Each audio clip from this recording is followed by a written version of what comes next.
Hello and welcome. JK police sub inspector का जो full test 1 हुआ हमारी एप्लीकेशन पे, उसका वीडियो एनालिसिस आज के इस लेक्चर में हम करने जा रहे हैं। आप वीडियो के लास्ट में बता दीजिए कि आप कितना स्कोर कर पाए हैं। अगर आप आउट ऑफ 200 170 प्लस स्कोर कर पाए हैं तब आपकी तैयारी बहुत अच्छी चल रही है। हमारी एप्लीकेशन पे भी मोर देन 50 स्टूडेंट्स ने 170 प्लस स्कोर किया हुआ है। आपको मैं ये भी बोलना चाहता हूँ कि जो भी ये टेस्ट सीरीज है, हमारे फुल टेस्ट या सेक्शनल टेस्ट, इनको बराबर जेके एसएसबी पैटर्न के हिसाब से बनाया जा रहा है और सारे कंपोनेंट्स जो आप देख रहे हैं स्क्रीन पे, इन सभी कंपोनेंट्स को वन बाय वन हमारे टीचर्स डिस्कस करेंगे आज के इस वीडियो में। अच्छा, ये भी आपको बोलना चाहता हूं, बहुत बार बच्चे बोलते हैं सर बैच में कैसे ज्वाइन होना है। आपके स्क्रीन पे लिखा है कैसे बैच में ज्वाइन होना है, देख लीजिए इसको और ज्वाइन हो जाइए। हमारे इस बैच में आपको best quality content, best teachers of J&K मिलेंगे और ये बैच मोस्ट अफोर्डेबल फी पे आपको मिलने वाला है ताकि हर बच्चा आराम से इस बैच को अफोर्ड कर सके। चलिए अब आप सुन लीजिए हमारे रेस्पेक्टेड टीचर्स की आवाज में फुल टेस्ट 1 का वीडियो एनालिसिस। तो सबसे पहला क्वेश्चन आपकी स्क्रीन पर है कि विच of the following address is matching with the given address. कौन सा इसमें से एड्रेस जो है गिवन एड्रेस के साथ मैच करता है। तो यहाँ पे जो गिवन एड्रेस था वो यहाँ पे मिसिंग है। तो एक बार मैं गिवन एड्रेस को लिख दूँ यहाँ पे कि रेशम गढ़ कॉलोनी बख्शी नगर जम्मू, फिर उसके बाद जम्मू एंड कश्मीर, ठीक है। एंड कौन सा आएगा, AND वाला, ठीक है, एंड कश्मीर, और पिन कोड रहेगा 180016। ये आपका रहेगा पिन कोड। इस एड्रेस के तहत आपने देखना है कि कौन सा इस एड्रेस के साथ जो एड्रेस बिल्कुल मैच करेगा। तो यहाँ पे पहला पढ़ लेते हैं कि रेशमगढ़ कॉलोनी बख्शी नगर जम्मू, जम्मू एंड कश्मीर 180016। तो पहला तो मुझे ठीक लग रहा है। तो देख लेते हैं दूसरे में कोई एरर है कि यहाँ कुछ कोई ऐसा कोई एरर जो हमें मिले। दूसरे में जो एरर है वो है आपका 181016, यानी कि यहाँ पे पिन कोड क्या है हमारा गलत है। तो ये एड्रेस हमारा यहाँ पे गलत है। तो हमको 3 में एरर ढूंढना पड़ेगा। तो यहाँ पे आपने देखा कि बकाशी लिखा हुआ है, यानी कि बख्शी की स्पेलिंग बकाशी लिखा हुआ है, तो इसमें भी क्या है, एरर है। फिर उसके बाद हमने देखा कि यहाँ पे रेशमा मिल गया, तो रेशमा नहीं है, वहाँ पे रेशम है, ठीक है। तो इसमें भी एरर था, इसमें भी एरर था। जो करेक्ट एड्रेस मैच कर रहा है वो हमारा ए ऑप्शन मैच हुआ है, ठीक है। Reshamgarh colony Bakshi Nagar Jammu, Jammu and Kashmir 180016। आइए उसके बाद नेक्स्ट क्वेश्चन की तरफ चलते हैं। नेक्स्ट क्वेश्चन जो है वो आपका classification of centre code row number से है।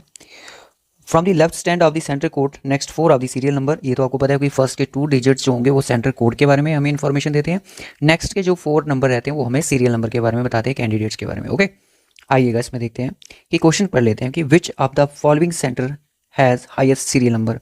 कौन सा, ये जो आपके सामने मेंशन किए गए ऑप्शन में 18, 81, 47, 88, ये चारों के चारों के हमारे पास सेंटर कोड्स हैं। अब इन्हीं सेंटर कोड्स के अकॉर्डिंग आपने देखना है कि किस सेंटर कोड में सबसे ज़्यादा हाईएस्ट सीरियल नंबर आपको देखने को मिलेगा। आपके पास क्या है, 18 है, 81 है, 47 और 88 है ना।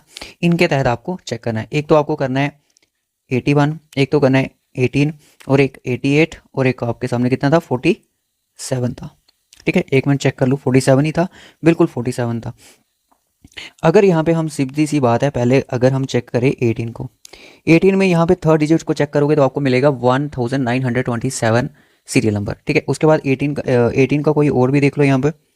तो यहाँ पे 18 की मैं अगर बात करूँ तो यहाँ पे मुझे मिल गया जिसका थर्ड डिजिट है 4320, यानी कि इस सेंटर में कितने बच्चे हैं, 4320 बच्चे हैं, ठीक है। और उसके बाद 18 का एक मुझे यहाँ पे मिल गया, इसमें कितने हैं, 9901 है, तो सबसे ज़्यादा इसमें है, ठीक है। सबसे ज़्यादा किसमें है, 18 वाले में है। और एक 81 वाला भी था, उसमें देख लेते हैं। थर्ड डिजिट देखा तो यहाँ पे मुझे 7 मिला, तो यानी कि 9 बड़ा है, यानी कि 18 वाले में सबसे हाईएस्ट किसमें है, 9901। ये सीरियल नंबर देखो कितना ज़्यादा बड़ा है। 81 में कितना है, 7929 है। उसके बाद 81 में यहाँ पे देखो 2783 है, ठीक है ना। उसके बाद 81 में 7 वाला यहाँ पे सीरीज आ गई, मतलब कि सबसे ज़्यादा जो नंबर मुझे दिख रहे हैं इसी में दिख रहे हैं, 18 वाले में, तो और बाकी में किसी में नहीं। तो इसका आंसर जो रहेगा हमारा 18 रहेगा। 18 जो सेंटर कोड है इसी में सबसे ज़्यादा लार्जेस्ट सीरियल नंबर है, वो कितने हैं, 9901, ये इसके सीरियल नंबर है, ये रहा वो roll number. Question number next पे आ जाइएगा कि यहाँ पे बोला गया है स्टेटमेंट में a notice written in the shop. एक शॉप है जहाँ पे एक नोटिस लिखा हुआ है कि उसमें बोला गया है, शॉप वाले में नोटिस लिखा हुआ है, इसमें इंफॉर्मेशन ये दी गई है कि we sell the best quality rice in the city, पूरी सिटी में हम बहुत ही अच्छी क्वालिटी, बेस्ट क्वालिटी के क्या करते हैं, राइस को सेल करते हैं। तो ठीक है, जैसे जैसे क्वेश्चन है वैसे वैसे हम करेंगे। कंक्लूजन में बोला गया है कि anybody can get the best rice from this shop. Conclusion में क्या बोला गया, पहला कंक्लूजन है कोई भी आके बेस्ट राइस इस शॉप से खरीद सकता है, ठीक है। तो दूसरा कंक्लूजन ये बोल रहा है कि no other shop sell good quality rice. तो देखो जो स्टेटमेंट पे आपको मेंशन है उससे बाहर का आपको कुछ भी नहीं सोचना है, ठीक है।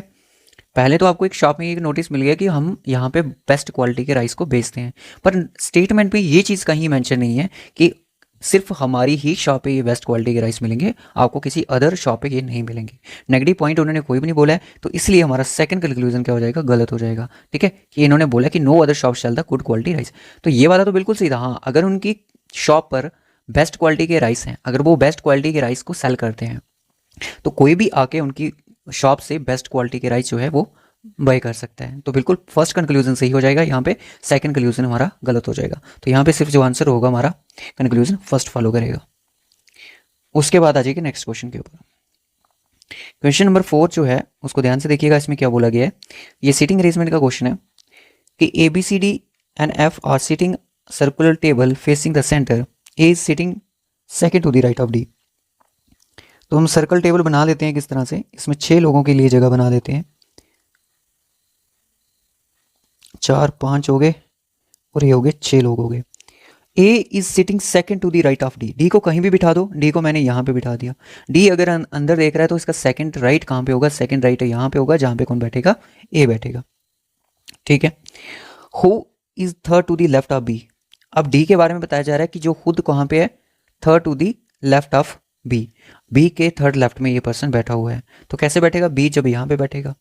If C is not sitting with D, अगर सी डी के पास नहीं बैठेगा, तो सी अगर यहाँ नहीं बैठेगा, यहाँ नहीं बैठेगा, तो सी यहाँ पे बैठेगा, है ना।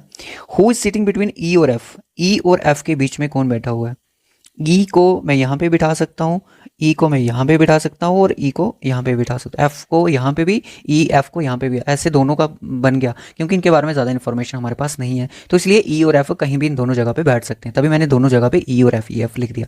अब आपको पूछा कि हु सिटिंग बिटवीन ई और एफ, ई और एफ के बीच में कौन बैठा हुआ है, ए बी सी बी, ये सारे लोग तीनों बैठे हुए हैं, तो तीनों के बारे में ऑप्शन में तो नहीं है, बट आपको किसकी बात मिल रही है यहाँ पे, डी की। तो डी हमारा सही हो जाएगा आंसर यहाँ पे।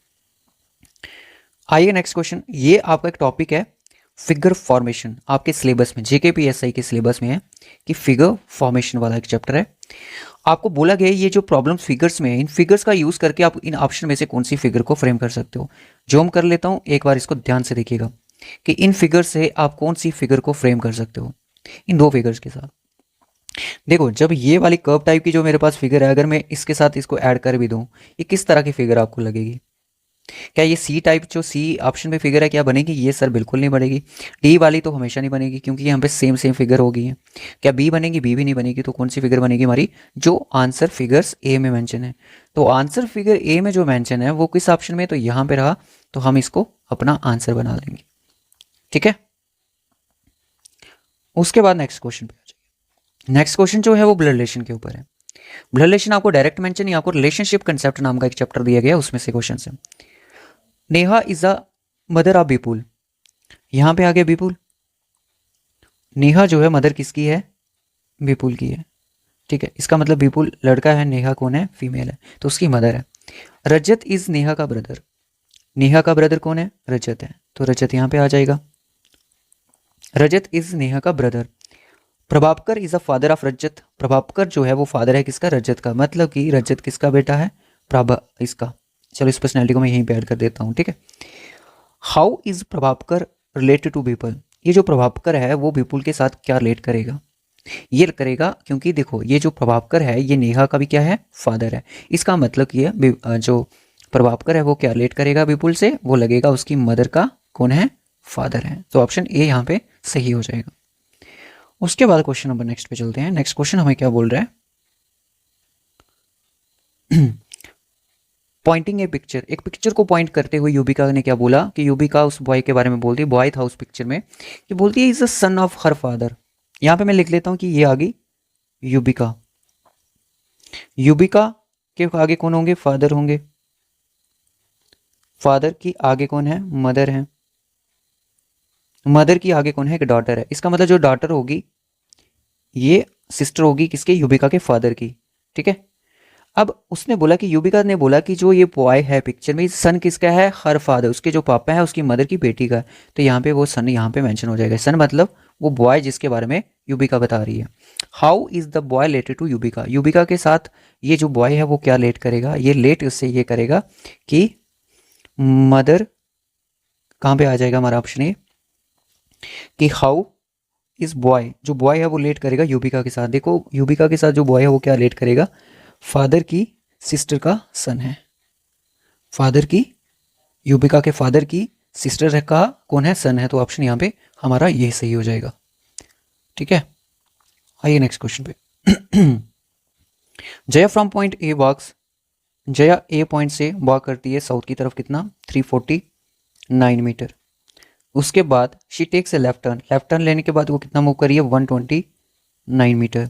She takes a left turn again, कितना 349 का, मतलब यहाँ पे पहुंच चुकी है वो सेम पॉइंट पे, ये पॉइंट जो स्टार्टिंग वाला है उसका ऑपोजिट में। Then she takes a right turn, right turn कितना 94 मीटर का, 94 मीटर का उसने क्या राइट टर्न लिया। अब वो किस पॉइंट पे पहुंच चुकी है, बी पॉइंट पे। तो how far and in which direction is point A from point B, A यहाँ पे है और बी यहाँ पे है। अगर आप देखो ये वाली लाइन कितनी है 129 और ये लाइन कितनी है 94 है। अगर आप पूरा डायरेक्ट अगर इसका पूरा डिस्टेंस की फॉर्मेट करो ए से बी तक, अगर ये लाइन 129 है तो ये भी लाइन हमारी कितनी हो जाएगी 129, 129 प्लस 94 कितना हो जाएगा हमारा, ये हो जाएगा हमारा 12 हो रही है 223, ठीक है 223 मीटर हो जाएगा।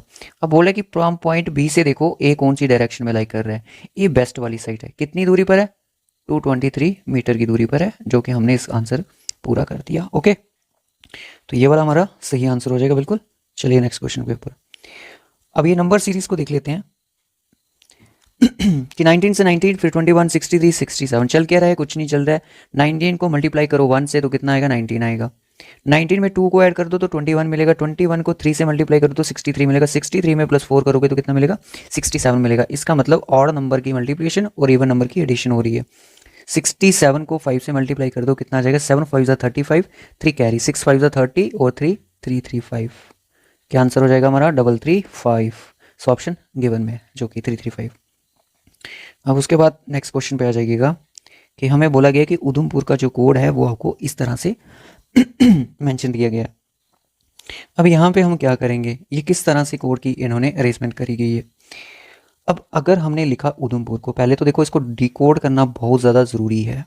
उधमपुर सबसे पहले इसमें क्या हो रहा है, कोई भी कोडिंग में अगर हम इंटरचेंजेस की बात करेंगे तो सबसे पहले क्या हो रहा है, ए फ्रंट पे आ रहा है, यानी कि इनका अरेंजमेंट जो है जितने भी इसके अल्फ़ाबेट्स है वो क्या है अल्फ़ाबेटिकल ऑर्डर में अरेंज्ड हो रहे हैं। ठीक है, ए है, ए के बाद क्या आता है बी आता है, बी तो इसमें है नहीं है, सी भी नहीं है, फिर कौन आएगा डी आया, फिर उसके बाद डी ई भी नहीं है, एफ भी नहीं है, फिर कौन जी भी नहीं है, फिर कौन है एच है, फिर एम है, फिर पी है, फिर आर यू है, फिर 2 बार यू है, फिर उसके बाद बस हो गया अरेंजमेंट पूरा।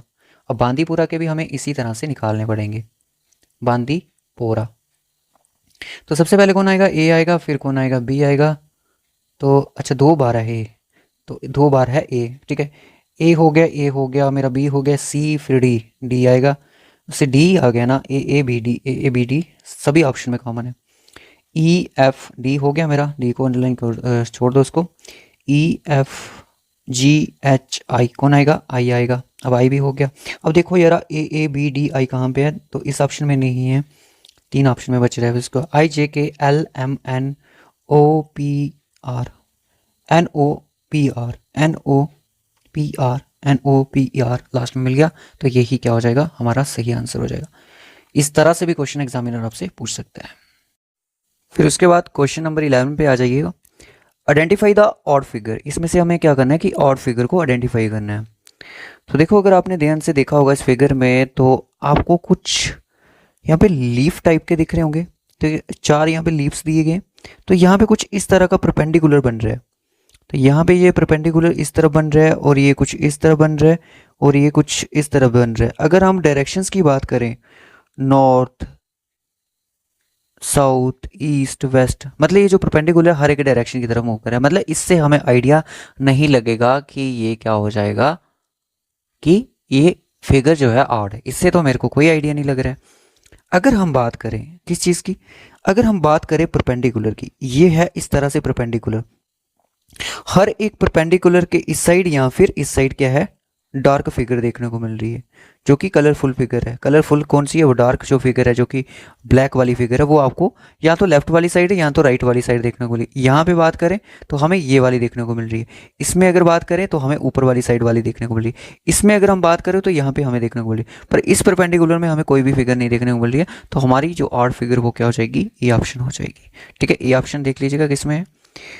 उसके बाद आ जाएगा कि बहुत ही ज़्यादा इजी क्वेश्चन है। एक चैप्टर है आपके सिलेबस में, small and capital letters, small and capital letters. अब आपको बोला कि जज का आपको क्या करना है, यहाँ पे कोड बताना है। तो देखो जज के लिए, जे के लिए कि यहाँ पे क्या है 7 कोड है, तो 7 मार्क कर दो। उसके बाद यू के लिए क्या है 8 है, तो 8 लिख दो। डी के लिए क्या है आपके पास @ है, और जी के लिए आपके पास क्या है परसेंटेज है, और ई के लिए आपके पास है ग्रेटर देन का साइंस है। तो इस तरह का देखो ये रहा किस ऑप्शन में है, तो ये मेरे सामने रहा कि 7 8 @ ग्रेटर देन। उसके बाद कौन से साइन को इंटरचेंज करके हम अपना आंसर 8 ला सकते हैं, कौन सा आंसर चेंज करके। देखो सबसे ज़्यादा प्रोबेबिलिटी पता कि किसकी होती है इस टाइप के क्वेश्चंस में। इस टाइप के क्वेश्चंस में प्रोबेबिलिटी ये होती है कि क्वेश्चन जो है वो उसमें डिवीज़न को ही हम इंटरचेंज करें। तो पहला मैंने ऑप्शन पकड़ लिया है यहाँ पे 10 माइनस रिप्लेस हो जाएगा किससे, डिवीजन से। मैंने 15 लिख दिया, मल्टीप्लाई बाय 9, ओके। और -6 + 8 देखते हैं किसके इक्वल आता है। ठीक है, ये 2 टाइम कट जाएगा 5 के टेबल से, ये 3 टाइम, 3 से 9 कट जाएगा कितना, 3 से 9 कट जाएगा कितना 3 टाइम, और 3 2 से कितना हो जाएगा 6, 6 - 6 मेरे पास 0 हो जाएगा। 0 को मैं 8 करूंगा तो कितना मेरे पास आंसर 8 आएगा। तो ऑप्शन मेरा ए ही सही हो गया। इस तरह के क्वेश्चन में डिवीजन ज़्यादा चेंजेस मांगता है। ठीक है, आइए नेक्स्ट क्वेश्चन पे, साइलोगिज्म के ऊपर। Only a few sea are river, कुछ ही जो सी है वो क्या है, रिवर है। लिख दिया मैंने। All river are water bodies, सारी की सारी रिवर्स क्या है, वाटर बॉडीज हैं। और सम सी, अच्छा उसके बाद some all rivers are water bodies हो गया। अब कंक्लूजन है कि some sea are water bodies, कुछ सी वाटर बॉडीज हैं आपको दिख रहे हैं, तो पहला कंक्लूजन क्या हो जाएगा, सही। उसके बाद ऑल सी आर रिवर, सारे के सारे जो सी है वो रिवर है नहीं है, तो क्या हो जाएगा, हमारा सिर्फ सेकंड कंक्लूजन फॉलो करेगा, सॉरी फर्स्ट कंक्लूजन हमारा क्या करेगा, फॉलो करेगा, सेकंड हमारा फॉलो नहीं करेगा। आइएगा उसके बाद नेक्स्ट क्वेश्चन पे, कि नेक्स्ट क्वेश्चन क्या है कि विच of the cubes can be created by folding the given figure. इस गिवन फिगर को अगर हम फोल्ड करें कौन सा हमारा आंसर बन सकता है। यहाँ पे देखो सबसे पहले आपको इसके बारे में पता होना चाहिए कि जब भी इस तरह से क्वेश्चन आता है, चलो इसी का हम एग्जाम्पल ले लेते हैं।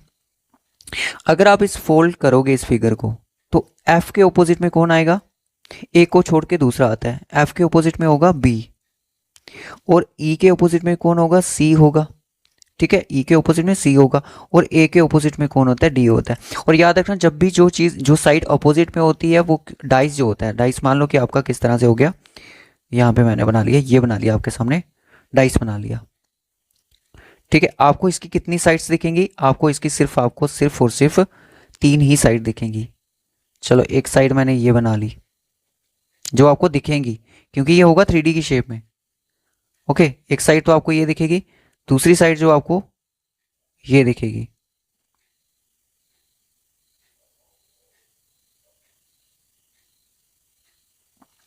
और तीसरी साइड आपको टॉप दिखेगी। और जो साइड आपको दिखेगी ना उसका आपको ऑपोजिट साइड नहीं दिखेगा। मान लो कि मैंने यहाँ पे मार्क कर दिया, कि मानो मैंने मार्क कर दिया, आपको बोला यहाँ पे यहाँ पे ए है, तो ए का जो बैक साइड एरिया इस तरफ है वो थोड़ी आपको दिखेगा।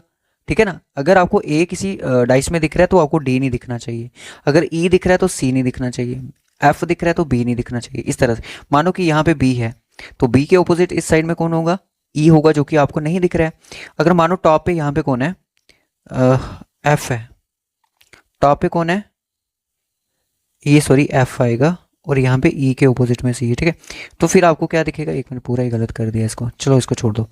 ठीक है, ये मैंने अरेंजमेंट यहाँ पे गलत कर दिया। अब आपको क्या बोला कि जैसे मैंने आपको बोला, एक बार फिर से इसको लिख दूँ क्योंकि यहाँ पे गलती होगी थी। एफ के ऑपोजिट में बी है, और ई के ऑपोजिट में सी है, और ए के ऑपोजिट में है डी। अगर आपको एफ और बी किसी ऑप्शन में दिख रहे हैं, किसी फिगर में दिख रहे हैं, उसको गलत कर दो, ये गलत हो गया, क्योंकि एफ और बी ऑपोजिट साइड्स कभी भी हमें सामने डाइस में नहीं दिखती हैं। अगर ई और सी आपको किसी ऑप्शन में दिख रहे हैं उसको गलत कर दो, कर दिया। ए और डी दिख रहे हैं उसको भी गलत कर दो, कर दिया। अब यहाँ पे जो ये वाला ऑप्शन है यही हमारा क्या हो जाएगा, सही आंसर हो जाएगा, क्योंकि ये डाइस वाली प्रॉब्लम्स आपने जब पढ़ी होंगी उसमें इसका आंसर होगा। ठीक है। Which figure represent the relations among the animals, vegetables and potatoes. कौन सा रिलेशन यहाँ पे सही रहेगा? देखो सबसे पहले ये आ गया एनिमल्स। सारी के सारे, मुझे एक चीज़ बताओ कि सारे के सारे पोटैटोज क्या हैं? सारे के सारे पोटैटोज जो है वेजिटेबल है, और वेजिटेबल और पोटैटोज का एनिमल के साथ कोई भी रिलेशन नहीं है। तो वेन डायग्राम कुछ इस तरह से बनना चाहिए, तो जो कि फिगर 3 में मेंशन है। ठीक है, तो इस तरह से, तो यहाँ पे 3 वाला आंसर सही हो जाएगा। अब यहाँ पे मिसिंग नंबर के बारे में आपसे पूछ रहा है कि कौन सा नंबर यहाँ पे आएगा। मैं इसको जूम कर लेता हूँ, पहले इसका पैटर्न आइडेंटिफाई कर लेते हैं। अगर 5 को मैं मल्टीप्लाई कर दूँ किससे, 8 से, कितना हो जाएगा, 40 हो जाएगा। इस 40 को मल्टीप्लाई में 10 से कर दूँ तो मेरे पास 400 आ सकता है। 6 को मैंने मल्टीप्लाई किया किससे के साथ, 9 के साथ। 9 6 कितना हो गया, 54 हो गया। 54 को मैं मल्टीप्लाई कर दूँ 7 के साथ तो कितना हो जाएगा, 7 4 ज़ा 28, 2 कैरी 7 5 ज़ा 35 प्लस 2 कितना 378। मतलब मुझे क्या हो गया, मुझे पैटर्न पता चल गया सर। अब क्या करना है, अब कुछ नहीं करना है, इन दोनों को मल्टीप्लाई करो, कितना हो जाएगा 35। अब 35 को किस नंबर के साथ मल्टीप्लाई करें तो हमारे पास 315 आ जाए। देखो सीधी सी बात है, इसमें कितना मल्टीप्लाई करना पड़ेगा आपको, 9 को मल्टीप्लाई करना पड़ेगा, क्योंकि मुझे दिख रहा है 10 गुना होता है 350 और 9 गुना होता है 315। ठीक है, तो सामने दिख रहा है 9 का ही गुना है, तो यहाँ पे 9 आ जाएगा क्वेश्चन मार्क की जगह, तो ऑप्शन डी हो जाएगा सही। उसके बाद देखिएगा इस सीरीज को पहले बिना ऑप्शन के समझिएगा। इसमें क्या था, यहाँ पे आप देख रहे हो कि यहाँ पे बी स्क्वायर फिर सी फिर डी, इस तरह का। मैं आपको बता दूं कि अभी कोई एग्जाम हुआ है जेकेएसएसबी का, वहाँ पे लेटेस्ट पैटर्न के थ्रू इस तरह का क्वेश्चन पूछा गया। बिल्कुल लेटेस्ट पैटर्न है, नया पैटर्न, बिल्कुल फ्रेश पैटर्न कह सकते हो। बी स्क्वायर फिर सी डी, फिर उसके बाद बी फिर सी फिर डी 4। यहाँ पे चल क्या रहा है कि सर यहाँ पे B के ऊपर 2 था, फिर C आगे होगा कुछ, फिर D के ऊपर 4 लग गया, फिर आगे क्या हो गया, फिर पैटर्न रिपीट होना शुरू हो गया, फिर B 5 हो गया, इसका मतलब फिर C 6 होगा, फिर D 7 होगा, कुछ इस तरह की सीरीज चल रही होगी। इसका मतलब यहाँ पे कौन होगा, B होगा, यहाँ पे C होगा, यहाँ पे C का क्या हो जाएगी, पावर हो जाएगी 3, तो यहाँ पे कौन हो जाएगा, D। फिर उसके बाद B C की पावर 3, फिर उसके बाद D की पावर 4, फिर B की 5, फिर 6, फिर 7, इस तरह से ये सीरीज चलती चलेगी। क्वेश्चन ईजी था, सिर्फ इसको ध्यान से करना था, बी ऑप्शन। अब ये जो क्वेश्चन है ये भी लेटेस्ट क्वेश्चन कह सकते हो जेकेएसएसबी का। इस तरह के क्वेश्चन पूछे गए हैं तभी मैंने आपके सामने रखे हैं। Matching the words with the given codes, words codes आपको दिए गए हैं, तो ये कुछ वर्ड्स हैं कैट, और ये जो आपके सामने कुछ कोड्स हैं इनको आपने मैच करना है। कैट, सी के बाद डी या सी से पहले कुछ, तो ये देखो फर्स्ट का जो मैच कर रहा है वो कर रहा है फोर्थ के वाले के साथ, क्योंकि बी के बाद फिर सी, जेड के बाद ए, एस के बाद टी। चलो ठीक है, फर्स्ट का कर गया 4 के साथ बिल्कुल मैच। उसके बाद देखो यहाँ पे सी के बाद क्या आता है, डी आता है, एन के बाद क्या आएगा, ओ आएगा, एफ के बाद आएगा जी, यानी कि सेकंड का क्या हो जाएगा, सेकंड का हो जाएगा थर्ड वाला। किस ऑप्शन में सेकंड का थर्ड वाला है, किस ऑप्शन में सेकंड का थर्ड वाला है, सिर्फ बी ऑप्शन में, पूरा चेक करने की जरूरत नहीं पड़ेगी। उसके बाद पूरा देख लो, क्यू के बाद क्या आता है, आर आता है, जेड के बाद ए आता है, एस के बाद टी आएगा, तो यानी कि थर्ड का क्या होगा, सेकंड होगा, फोर्थ का ऑब्वियसली 1 ही होगा। ठीक है, आइए नेक्स्ट क्वेश्चन। अब असर्शन रीजन का नेक्स्ट क्वेश्चन है। ये असर्शन और ये रहा मेरा रीजन कि Ram goes towards north direction 12 kilometre, take a left. चलो मान लिया कि राम जो है नॉर्थ डायरेक्शन की तरफ जाता है, कितना 12 किलोमीटर। फिर उसने क्या किया, अपना लेफ्ट लिया, कितना 5 किलोमीटर। ठीक है, रीजन, अब रीजन सुनिएगा। Shortest distance between the Ram house, Ram का हाउस मान लिया हमने यहाँ पे, एंड फाइनल पॉइंट ये है, we can measure with the Pythagoras theorem is 13 kilometre. अगर हम यहाँ से यहाँ का शॉर्टेस्ट डिस्टेंस निकालें बाय पीजीटी तो हमारे पास कितना आएगा, 13 किलोमीटर आएगा। क्या रीजन सही बोल रहा है, बिल्कुल सही बोल रहा है, क्योंकि 5, 12 एंड 13 का क्या होता है, ट्रिपलेट होता है। ठीक है, ट्रिपलेट समझते हो ना, कि यहाँ पे क्या हो जाएगा, असर्शन भी सही है, रीजन भी सही है, और reason is the correct explanation of किसकी, असर्शन की। सो यहाँ पे आंसर हो जाएगा हमारा C option, A is true, R is true and R is the correct explanation of A.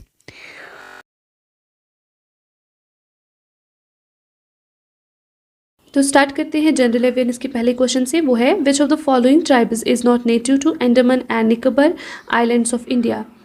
Given options में कौन सी ट्राइब है जो लोकल ट्राइब नहीं है अंडमान और निकोबार आइलैंड्स में। तो हालचू जो है ये लोकल है अंडमान एंड निकोबार आइलैंड्स की, रेंगमा जो है ये अंडमान एंड निकोबार आइलैंड्स की लोकल ट्राइब नहीं है, तो सही ऑप्शन भी यही बनेगा। और ओंगी भी, ये भी लोकल ट्राइब है अंडमान एंड निकोबार आइलैंड्स की, और शोम्पेन भी लोकल ट्राइब है अंडमान एंड निकोबार आइलैंड्स की। और जो रेंगमा है ये एक बेसिकली ये क्या है, तिब्बतो बर्मन एथनिक ग्रुप, और ये करंटली रिजाइड कर रहा है इंडिया के किन स्टेट्स में, वो नॉर्थ ईस्टर्न स्टेट्स है, कौन सी, नागालैंड एंड असम। और इनकी क्या इम्पोर्टेंस है, ये एक्सपर्ट्स है in terrace cultivation. Moving to question number 22, that is, as per census 2011, which of the following states or UTs claimed second rank in terms of literacy rate? census 2011 के according कौन सी state या UT ऐसी है जो second rank पे आती है इन terms of literacy rate? तो इसका जो सही ऑप्शन रहेगा वो रहेगा लक्षद्वीप। ये पिछली बारी पूछा भी गया था, ये क्वेश्चन स्टेटमेंट बेस्ड था और सेकेंड रैंक का ही पूछा गया था, तो लक्षद्वीप इसका करेक्ट ऑप्शन है। और लिटरेसी रेट कितनी थी, तो वो थी 92.28। और स्टेट्स, ये यूटी है, ठीक है, और स्टेट्स के अकॉर्डिंग पहली स्टेट जो थी जिसमें हाईएस्ट लिटरेसी रेट थी वो थी केरला, और कितनी लिटरेसी रेट थी, वो थी 94%। और थर्ड नंबर पे जो स्टेट आती है as per census 2011 literacy rate में, वो थी मिज़ोरम, और कितनी परसेंटेज थी लिटरेसी रेट की, वो थी 91.33। Moving to question number 23, that is, for which of the following sessions Congress elected its first woman president? दिए गए ऑप्शंस में कौन सा सेशन ऐसा था जब फर्स्ट वुमेन प्रेसिडेंट को इलेक्ट किया गया था, कांग्रेस की पहली प्रेसिडेंट को, ठीक है। तो इसका जो सही ऑप्शन रहेगा वो रहेगा कलकत्ता सेशन 1917। और वो कौन थी फर्स्ट वुमेन प्रेसिडेंट, उनका नाम था एनी बेसेंट, और ये इंडियन नहीं थी, ये लंदन की थी, ठीक है, born to an Irish family. और जो पहली इंडियन वुमेन थी जो प्रेसिडेंट बनी कांग्रेस की, वो थी सरोजनी नायडू। तो ये आप क्वेश्चन में ध्यान रख लीजिए, ये पहला बोला गया है फर्स्ट वुमेन प्रेसिडेंट ओवरऑल में बोला गया है या इंडियन वुमेन का। अगर इंडियन वुमेन का बोला गया है तो आप तब ऑप्शन मार्क करेंगे Sarojini Naidu in the year 1925। और सेशन कौन सा था, Kanpur session. Moving to question number 24, that is, which is the second most abundant element in the universe? second most abundant element कौन सा है यूनिवर्स में, तो वो है हीलियम, यही सही ऑप्शन रहेगा। और ये हीलियम कैसे बनता है, by the fusion reaction of hydrogen in stars, ठीक है। और पहला मोस्ट abundant एलिमेंट कौन सा है, वो है हाइड्रोजन, और सेकेंड नंबर पे है हीलियम, थर्ड पे है ऑक्सीजन, ये भी आप साथ में याद रख लीजिए। Moving to question number 25, that is, which of the following cell organelles plays the most significant role in protein synthesis? तो प्रोटीन सिंथेसिस में कौन सी ऐसी सेल ऑर्गेनेली है जो हेल्प करती है, ठीक है। तो इसका जो सही आंसर रहेगा वो रहेगा option C, that is endoplasmic reticulum and ribosomes, ठीक है। तो राइबोसोम्स कौन सी होती है, ये non membrane bound cell structures होते हैं, तो वही साइट प्रोवाइड करते हैं किसके लिए, प्रोटीन सिंथेसिस के लिए। और ये अटैच्ड होते हैं, जो राइबोसोम्स होते हैं यही अटैच्ड होते हैं रफ एंडोप्लाज्मिक रेटिक्यूलम पे पर्टिकुलरली, ठीक है। और उन्हीं में वो बाइंड करते हैं फिर mRNA के साथ, जिसमें क्या होता है, genetic code for a specific protein. Moving to question number 26, that is, fiscal policy in India is formulated by, जो इंडिया में फिस्कल पॉलिसी बनाते हैं वो कौन सा कमीशन है या कौन सी मिनिस्ट्री है, तो इसका जो सही आंसर रहेगा वो रहेगा फिनेंस मिनिस्ट्री, ठीक है। और जो फिनेंस मिनिस्टर करंट है वो है निर्मला सीतारमन, आप ये भी याद रख लीजिए। और जो फाइनेंस के सेक्रेटरी है वो है श्री टीवी सोमनाथन, ठीक है। और इसके साथ साथ अगर आप ऑब्जेक्टिव्स भी याद रखना चाहेंगे फिस्कल पॉलिसी के, वो है promoting economic growth, price stability को मेंटेन करना और फुल एम्प्लॉयमेंट, ठीक है। Moving to question number 27, that is, which tiger reserve of Maharashtra recently reported the first photographic record of the spot-bellied eagle owl? कौन सी ऐसी टाइगर रिजर्व है महाराष्ट्र की जिसने पहला फोटोग्राफिक रिकॉर्ड किया, किसका? स्पॉट बेलीड ईगल आउल का। एक मतलब फोटोग्राफिक रिकॉर्ड क्या होता है कि डॉक्यूमेंट्री बनाई गई है, ठीक है। तो वो कौन सी टाइगर रिजर्व है? वो है पेंच टाइगर रिजर्व, और ये महाराष्ट्र की टाइगर रिजर्व है। और ये जो स्पॉट बेलीड ईगल आउल है इसका साइंटिफिक नेम क्या है? वो है केटुपा नेपलेंसिस, और इसका IUCN का स्टेटस भी आप याद रख लीजिए, वो है लीस्ट कंसर्न। इसी कैटेगरी में ये आता है। और इनका क्या गोल होता है? वो होता है कि कैप्चर करना इन्फॉर्मेशन, इनकी स्पीशीज़ कैसी है, इनका बिहेवियर कैसा है, इनका हैबिटेट कैसा है, तो इसीलिए इन पे डॉक्यूमेंट्री बनाई जाती है, ठीक है। Moving to question number 28, that is UN has declared which among the following year as the international years of glaciers preservation. तो ग्लेशियर्स को प्रिजर्व करने के लिए किस ईयर को इंटरनेशनल ईयर माना गया रिसेंटली? तो इसका जो सही ऑप्शन रहेगा वो रहेगा ईयर 2025, ठीक है। तो क्यों करते हैं ये सेलिब्रेट इस ईयर को? क्योंकि दिन ब दिन जो ग्लेशियर्स होते हैं वो मेल्ट हो जाते हैं, और रेज करनी पड़ती है अवेयरनेस कि इनका रोल क्या है, ग्लेशियर्स का रोल क्या है, ठीक है। और क्लाइमेट सिस्टम को मेंटेन करने के लिए, वाटर साइकिल को बैलेंस करने के लिए अवेयरनेस जनरेट करनी पड़ती है। तो इस वजह से ये लोग international year of glaciers preservation को सेलिब्रेट करते हैं। और 2024 जो ईयर था तो इसको माना गया था एज इंटरनेशनल ईयर ऑफ कैमेलिड्स। ये बिलोंग करता है एक्वाकल्चर से, ठीक है। और ईयर 2022 को सेलिब्रेट किया गया था international year of basic sciences, और ईयर 2027 को सेलिब्रेट करेंगे as international year of sustainable and resilient tourism. ये भी आप साथ साथ में याद रख लीजिए। Moving to question number 29, that is on January 2025 which space agency marked milestone by successfully completing its 100th launch from Satish Dhawan space centre in Sriharikota. तो कौन सी ऐसी स्पेस एजेंसी है जिन्होंने मार्क करा है माइलस्टोन, क्योंकि उन्होंने कंप्लीट करा 100th लॉन्च, ठीक है। किस स्टेशन से? That is Satish Dhawan space centre. तो इसका जो सही ऑप्शन रहेगा वो रहेगा ISRO, that is Indian space research organisation. और इन्होंने कौन सा सैटेलाइट लॉन्च किया ऑन 100th लॉन्च जो इनका था वो था NVS-2, ठीक है। और इसके लिए कौन सा लॉन्चिंग व्हीकल जो यूज़ किया गया था वो है जियो सिंक्रोनस लॉन्चिंग व्हीकल F-15, ठीक है। इसके साथ साथ आप करंट चेयरमैन को भी याद रख लीजिए इसरो के, वो है doctor V Narayan. Moving to question number 30, that is Virupaksha temple recently seen in Nevis is located in which state? Virupaksha temple किस स्टेट में है? वो है कर्नाटका, ठीक है। And this Virupaksha temple is dedicated to Lord Virupak। और ये निवस में क्यों था? क्योंकि वहाँ पे बहुत ज़्यादा बारिश हो गई थी, और उन बारिशों की वजह से जो इसका पेविलियन है इस टेम्पल का वो कोलैप्स हो गया था, तो इस वजह से ये निवस में था। Moving to question number 31, that is till which of the following years the appointments of civil services were exclusively done by directors of the East India Company। किस साल तक जितने भी सिविल सर्विसेज के अपॉइंटमेंट्स होते थे वो कौन करता था? वो करता था डायरेक्टर किनका? ईस्ट इंडिया कंपनी का, ठीक है। तो फिर लेटर ऑन इसको हटा दिया गया था। तो किस ईयर तक यही करते थे डायरेक्टर्स जो होते थे ईस्ट इंडिया कंपनी के? तो वो थे किस ईयर तक? 1853, ठीक है।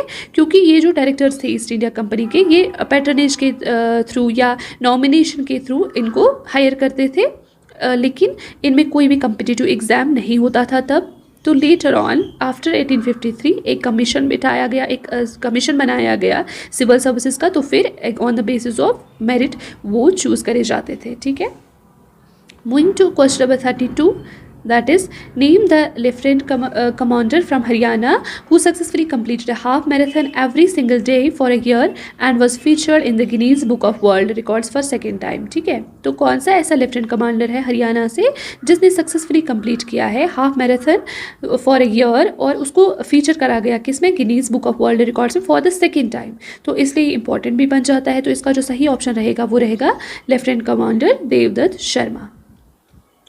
Moving to question number 33, that is who was made an honorary member of Melbourne Cricket Club? किसको बनाया गया honorary member Melbourne cricket club का? कौन सा ऐसा क्रिकेटर है? ठीक है, तो इसका जो सही ऑप्शन रहेगा वो रहेगा सचिन तेंदुलकर। ठीक है, क्यों? क्योंकि इसका जो एक्सेप्शनल कंट्रीब्यूशन है क्रिकेट की तरफ, तो इस वजह से इनको बनाया गया। और जो मेलबर्न क्रिकेट क्लब के प्रेसिडेंट है वो भी आप याद रख लीजिए, वो है Fred ऑलफील्ड। Moving to question number 34, that is which state won the Santosh trophy national football championship title recently? ठीक है, तो संतोष ट्रॉफी नेशनल फुटबॉल चैंपियनशिप का टाइटल रिसेंटली किस स्टेट ने जीता? तो वो था वेस्ट बंगाल। ठीक है, और वेस्ट बंगाल ने इनको किस एडिशन में हरा दिया? 78th एडिशन में। ठीक है, और जो फाइनल मैच हुआ था वो हुआ था हैदराबाद स्टेट में। Moving to question number 35, that is the watershed yatra has been launched by which ministry? watershed यात्रा को किस मिनिस्ट्री ने लॉन्च किया? तो इसका जो सही आंसर रहेगा वो रहेगा मिनिस्ट्री ऑफ रूरल डेवलपमेंट। और यूनियन मिनिस्टर जो है इसके वो है श्री शिवराज सिंह चौधरी। ठीक है, तो इसका क्या एम था वाटरशेड का? वाटरशेड यात्रा का एम क्रिएट करना awareness about watershed development programme. Moving to question number 36, that is who won the gold medal in women's 75 kg boxing event in national games 2025? तो कौन सी ऐसी क्रिकेट ये स्पोर्ट्स पर्सन है जिन्होंने गोल्ड मेडल को जीता women's 75 kg category में? ठीक है, बॉक्सिंग से रिलेटेड है, तो इसका जो सही आंसर रहेगा वो रहेगा लवलीना बोरगोहेन। ठीक है, Moving to question number 37, that is who is known as the father of Indian space program? Indian space programme के फादर किसको माना जाता है? Is it C V Raman, Homi J Bhabha, Vikram Sarabhai और चंद्रकांत? तो इसका जो सही आंसर रहेगा वो रहेगा विक्रम साराभाई। ठीक है, इनको ही इंडियन स्पेस प्रोग्राम का फादर माना जाता है क्योंकि इन्होंने पिवोटल रोल प्ले किया है एस्टैब्लिश करने में इसरो को, और इन्होंने ही फाउंडेशन ले करी किसके लिए? इंडियन स्पेस रिसर्च के लिए, और बहुत सारे एक्सप्लोरेशन एफर्ट्स इन्होंने लगाए। Moving to question number 38, that is if RBI reduces statutory liquidity ratio what will likely happen in economy? ठीक है, अगर RBI कम करता है किसकी रेट? SLR की रेट, तो इकोनॉमी में क्या होगा? ठीक है, तो इसका जो सही ऑप्शन रहेगा वो रहेगा option B, that is banks will have more funds to lend therefore increasing liquidity. तो SLR क्या होता है? जो कुछ अमाउंट होता है बैंक्स को अपने पास, जितने भी उनको डिपॉजिट्स होते हैं उनकी कुछ परसेंटेज उनको अपने पास रखनी होती है इन the form of liquid assets like cash, gold और गवर्नमेंट सिक्योरिटीज़। ठीक है, तो अगर RBI इसकी परसेंटेज कम करेगा तो उनको लैंड करने के लिए बहुत ज़्यादा मनी होगा लोगों को एज क्रेडिट देने के लिए, क्योंकि अपने पास जो उनकी परसेंटेज रहेगी SLR की वो बहुत कम रखनी पड़ेगी, तो लिक्विडिटी का फ्लो जो होगा वो ज़्यादा होगा। ठीक है, तो option B is correct. Moving to question number 39, that is which act introduced a system of diarchy in provinces? ठीक है, किस एक्ट ने इंट्रोड्यूस करा system of dyarchy in provinces? ठीक है, तो इसका जो सही ऑप्शन रहेगा वो रहेगा गवर्नमेंट ऑफ इंडिया एक्ट 1919। ठीक है, तो ये डायरकी सिस्टम क्या था? ये ईस्ट इंडिया कंपनी ने यहाँ पे लॉन्च करा था। तो इन्होंने डिवाइड करे थे फाइनेंशियल सब्जेक्ट्स को इनटू ट्रांसफर्ड और रिजर्व्ड सब्जेक्ट्स। ठीक है, तो कुछ सब्जेक्ट्स ऐसे थे like finance, law and order, उसको इन्होंने मतलब वो डायरेक्ट आते थे किनके कंट्रोल में? गवर्नर के कंट्रोल में, तो उनको बोला गया था फिर एज रिजर्व्ड सब्जेक्ट्स। ठीक है, और कुछ अदर सब्जेक्ट्स लाइक एजुकेशन था, पब्लिक हेल्थ था, तो वो डायरेक्टली किनके कंट्रोल में थे? वो मिनिस्टर्स के कंट्रोल में थे, और उनको बोला गया था एज ट्रांसफर्ड सब्जेक्ट्स। ठीक है, तो डायरकी सिस्टम यही था। Moving to question number 40, that is the Kumbh Fair or Kumbh Mela has been included in UNESCO list of intangible cultural heritage in which year? तो किस ईयर में कुंभ मेला को include करा गया UNESCO list of intangible cultural heritage? तो इसका जो सही ऑप्शन है वो है ऑप्शन नंबर 1, दैट इज 2017। और ये जो कुंभ फेयर है ये 4 स्टेट्स में नॉट स्टेट्स 4 डिस्ट्रिक्ट्स में इनको ऑर्गेनाइज करा जाता है। तो पहली वाली जो स्टेट है वो है Haridwar, second is Allahabad, Ujjain and Nashik, वहीं पे इनको सेलिब्रेट किया गया जाता है। ठीक है, और जो महाकुंभ हुआ था 2025 का, इसका कौन सा एरिया है एज त्रिवेणी संगम, तो वो प्रयागराज में हुआ था, ये भी आप याद रख लीजिए, ठीक है। From 13th of Jan to 26th of Feb, ये सारी जगहें जो है ये उत्तर प्रदेश से बिलोंग करती है, ठीक है। तो उत्तर प्रदेश के एरियाज़ में यहाँ पे इन वाले एरियाज़ में ये इसको फेयर को ऑर्गेनाइज किया जाता है। ये हेल्ड होता है एवरी आफ्टर 12 ईयर्स, तो इस वजह से ये बहुत इंपॉर्टेंट फेयर है।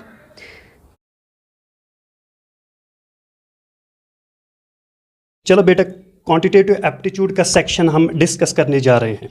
Question number 1, find the remainder of 6 factorial divide by 7। हमें इसका रिमाइंडर निकालना है।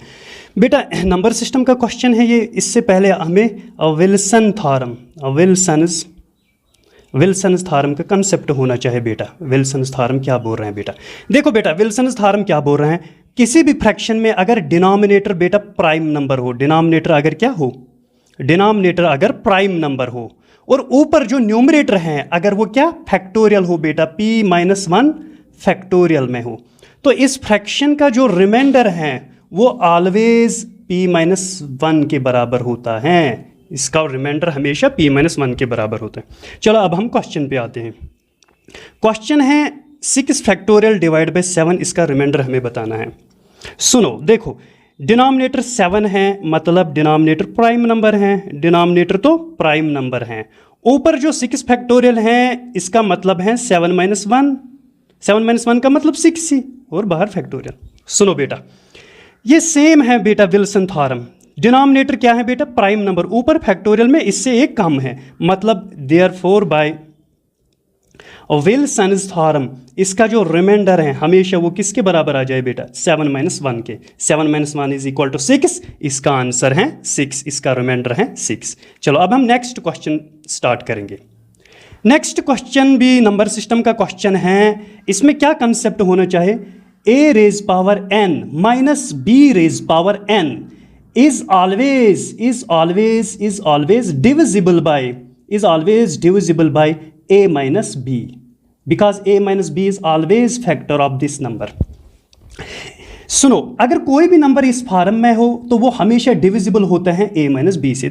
सुनो अब हमारा क्वेश्चन है 23 raise power 40 minus 3 raise power 40, ये सेम इसी फॉर्म में है बेटा।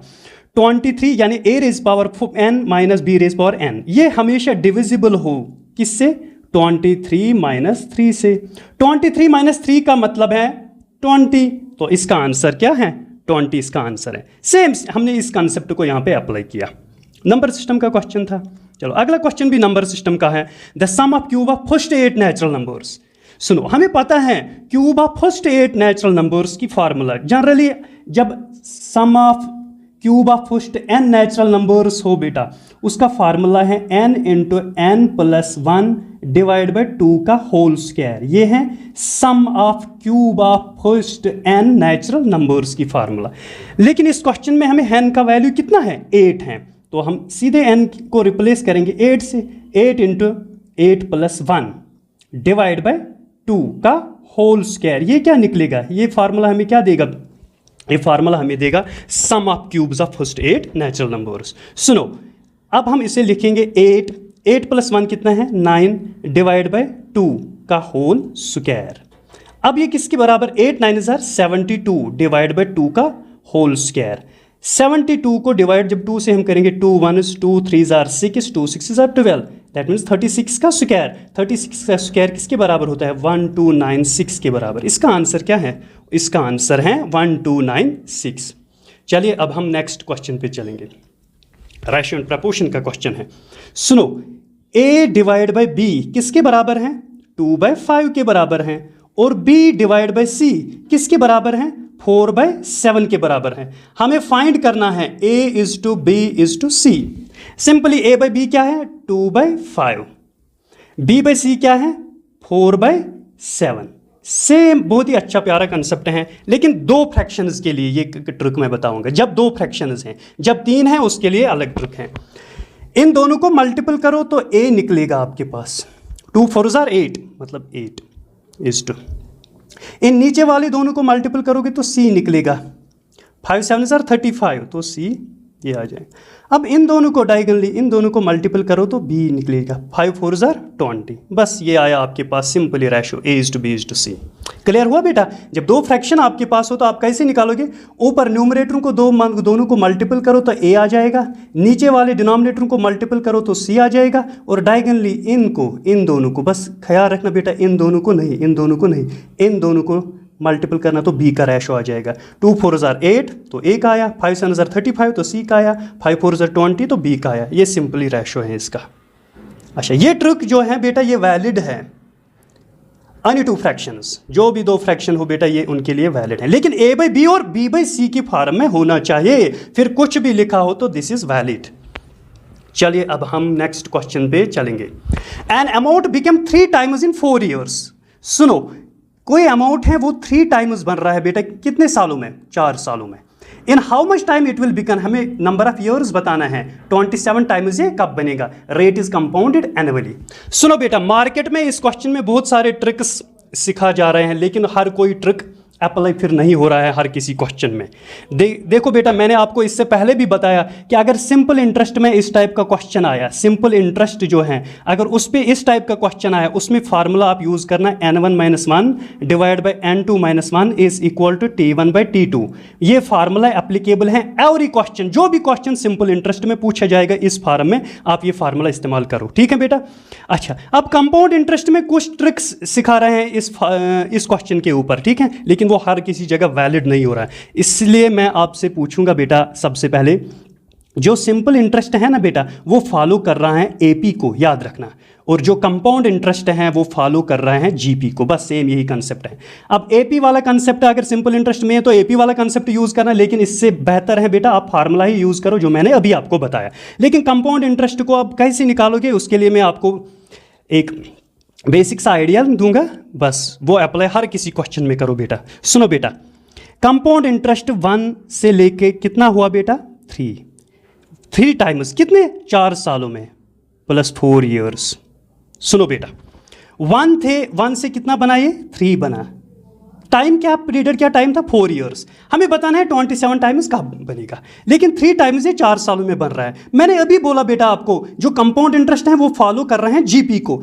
इस 1 को हमने किससे मल्टीपल किया? इस 1 को हमने किससे मल्टीपल किया? ये 3 हुआ, दैट मीन्स 3 से हमने इसे मल्टीपल किया, 3 1 3 तो ये 3 हुआ। बस यही पैटर्न आपको फॉलो करना, आपको हर क्वेश्चन हो जाएगा बेटा। सुनो बेटा, अब 3 को मैं नेक्स्ट किससे मल्टीपल करूं? बस इसी 3 से करो, 3 3 9 तो इधर 9 आया 4 ईयर्स के बाद, 4 ईयर्स के बाद। अब नेक्स्ट इस 9 को किससे मैं मल्टीपल करूं? बस इसी 3 से। अब सेम यही पैटर्न चलाना, 3 9 27 तो यहाँ पे 27 आ जाएगा, इधर प्लस 4 ईयर्स आ जाएगा, ठीक है बेटा? हमें 27 पूछा गया, बस यहाँ पे ही रुकना, स्टॉप करना यहाँ पे बेटा। ये बेसिक कंसेप्ट है बेटा, ये कोई ट्रिक बुक नहीं है। जो भी क्वेश्चन हो जाएगा कंपाउंड इंटरेस्ट में इसी तरीके से करो तो आंसर आपका हो जाएगा। देखो बेटा, 27 टाइम्स कितने साल लग गए इसे 27 टाइम्स बनने में? 4 + 4 + 4 दैट मीन्स 12 ईयर्स है इसका आंसर, है ना? Simple concept. चलो अब हम नेक्स्ट क्वेश्चन की तरफ जा रहे हैं बेटा। ए इन्वेस्ट थ्राइस, बेटा ए इन्वेस्ट कर रहे हैं 3 टाइम्स ऑफ किसके? B, as compare to B, and period of his investment जो है वो भी ट्वाइस है किससे? बी से। If profit of B is 12,000, profit of B कितना है? 12,000। हमें टोटल प्रॉफिट निकालना है बेटा। सबसे पहले हमें रेशो निकालना है, प्रॉफिट का रेशो, प्रॉफिट का रेशो हमें निकालना है बेटा। प्रॉफिट का रेशो किसके? ए और बी के दरमियान बेटा।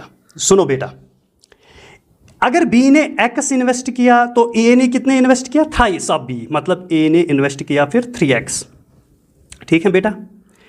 अगर बी ने कितने टाइम के लिए? टी टाइम के लिए इन्वेस्ट किया, तो ए ने कितने टाइम के लिए किया? Twice of B, that means A ने किया 2 टाइम्स टी।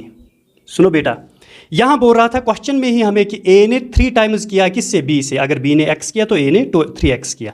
पीरियड और टाइम, इन्वेस्टमेंट का टाइम क्या था? ए का इन्वेस्टमेंट का टाइम था ट्वाइस ऑफ बी। अगर बी ने टी टाइम के लिए इन्वेस्ट किया तो ए ने 2t टाइम के लिए किया। अब हमें रेशो निकालना है। देखो, टी से टी कैंसिल, एक्स से एक्स कैंसिल, 3 2 6 इज टू यहाँ क्या बचा? 1। देखो बेटा, ये एक रेशो है बेटा किसके बीच? ए और बी के बीच में। मतलब ए को प्रॉफिट कितना मिलेगा? 6 यूनिट, बी को प्रॉफिट कितना मिलेगा? 1 यूनिट।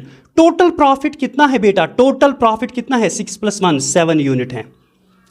देखो बेटा टोटल प्रॉफिट है 7 यूनिट, 7 यूनिट में से बी 1 यूनिट ले जाता है, ए 6 यूनिट लेता है। हमें निकालना है टोटल प्रॉफिट, यानी हमें निकालना है ये 7 यूनिट, इस 7 यूनिट का वैल्यू हमें फाइंड करना है। सुनो बेटा, प्रॉफिट ऑफ बी 12,000 है, प्रॉफिट ऑफ बी जो है वो कितना है, 12,000 है, ठीक है। लेकिन प्रॉफिट ऑफ बी कितना है, 1 यूनिट, 1 यूनिट किसके बराबर है, अब 12,000 के बराबर, 12,000 के बराबर। लेकिन हमें 1 यूनिट नहीं चाहिए, हमें 7 यूनिट चाहिए। तो 7 यूनिट किसके बराबर हो, 7 × 1 यूनिट 12,000, तो मल्टीपल करेंगे हम 12,000 से। 7 × 12 क्या हुआ, 84, और ये 3 0, तो ये टोटल प्रॉफिट है बेटा, 84,000 ये टोटल प्रॉफिट है, ठीक है। चलो अगर से ए का प्रॉफिट हमें निकालना है तो ए का प्रॉफिट है 6 यूनिट, तो 6 यूनिट को मल्टीपल करो 12,000 से, आपको ए का प्रॉफिट भी मिल जाएगा। लेकिन क्वेश्चन ने बोला टोटल प्रॉफिट, तो ये है टोटल प्रॉफिट। चलो अब हम चलेंगे next question. An amount become 900 rupees in 2 years, ठीक है। चलो सुनो, अमाउंट कितना है 900, टाइम कितना है 2 ईयर्स, एट द रेट कितना है 14/7%, 14/7%। हमें प्रिंसिपल फाइंड करना है, हमें क्या करना है, प्रिंसिपल फाइंड करना है। सुनो इन क्वेश्चन को कैसे आप हैंडल करो। जो रेट है ना बेटा परसेंटेज में जो लिखी है, इसे कन्वर्ट करो फ्रैक्शन में। 14/7% को का मतलब है, सुनो 1/7। जब हम इस परसेंटेज को कन्वर्ट करेंगे फ्रैक्शन में तो इसका मतलब है 1/7, जो कि आपने परसेंटेज चैप्टर में सीखा है, परसेंटेज को कैसे हम फ्रैक्शन में लिखते हैं। सुनो बेटा, अब 14/7% का मतलब 1/7 होता है। जो ये डिनोमिनेटर है ना, जो डिनोमिनेटर है ये हमेशा प्रिंसिपल को रिप्रेजेंट कर रहा है, ये हमेशा किसको रिप्रेजेंट कर रहा है, प्रिंसिपल को। और जो ये ऊपर है ना, ये ऊपर रिप्रेजेंट कर रहा है सिंपल इंटरेस्ट को। सुनो बेटा, अब टाइम कितना है हमारे पास, टाइम तो बेटा है 2 ईयर्स आपके पास, 2 ईयर्स। 1 साल में सिंपल इंटरेस्ट है 1 यूनिट, तो 2 ईयर्स के लिए कितना होगा, 2 ईयर्स के लिए सिंपल इंटरेस्ट कितना होगा फिर 2 यूनिट, 2 यूनिट। प्रिंसिपल कितना था, प्रिंसिपल तो चेंज नहीं हो रहा, प्रिंसिपल तो 7 यूनिट है, प्रिंसिपल तो 7 यूनिट है। अब सिंपल इंटरेस्ट कितना है 2 यूनिट, पूरे 2 साल के लिए सिंपल इंटरेस्ट अब 2 यूनिट है, प्रिंसिपल अब 7 यूनिट है। इसका मतलब अमाउंट किसके बराबर होता है, principal plus interest. 7 unit plus 2 unit कितना हुआ 9 यूनिट, तो अमाउंट है हमारे पास 9 unit. But as per question, सुनो बेटा, ये जो अमाउंट है ये तो 900 है, इसका मतलब जो ये 9 यूनिट है ये किसके बराबर है, 900 के। 9 × 1 = 900,000, 1 यूनिट किसके बराबर आया, 100 के बराबर। लेकिन हमें प्रिंसिपल निकालना है, प्रिंसिपल कितना है, प्रिंसिपल तो 7 यूनिट हैं, प्रिंसिपल तो 7 यूनिट हैं। 1 यूनिट किसके बराबर 100, तो हमें 100 से मल्टीपल करना। 7 × 100 कितना हुआ 700, इसका आंसर है, प्रिंसिपल है 700। सिंपल अप्रोच है ये, ठीक है। चलो अब हम नेक्स्ट क्वेश्चन पे चलेंगे। बाय 4 get 1 फ्री, हमें डिस्काउंट निकालना है इन टर्म्स ऑफ परसेंटेज, ठीक है। सुनो बेटा कैसे ये करना है, पहले जो फ्री है, फ्री आइटम जो है ये ऊपर लिखना, आप हमेशा ऊपर लिखना, याद रहा, ऊपर क्या लिखना, ऊपर क्या लिखना, ऊपर लिखना कि फ्री कितना है हमारे पास, फ्री कितना है वो ऊपर लिखना है, डिवाइड बाय। डिनोमिनेटर में इन दोनों का ऐड लिखना, इन दोनों का ऐड लिखना। 4 + 1 कितना हुआ 5, इनटू करना 100 से, बस 5 × 1 = 5, 2 = 10, 500, कितना आया रिजल्ट 20%। ये है बेटा डिस्काउंट, ये है डिस्काउंट। समझ में आया बेटा, हमेशा आप करना, फ्री जो है वो ऊपर लिखना, फ्री जो है वो ऊपर लिखना, और डिनोमिनेटर में फ्री और जो बाई किया इन दोनों को ऐड करके नीचे लिखना, मल्टीपल 100 से करना, आपके पास discount in terms of percentage आएगा, है ना। सिंपल, ना कोई फार्मूला ना और कुछ, बस सिंपली ये ट्रेंड आपको फॉलो करना।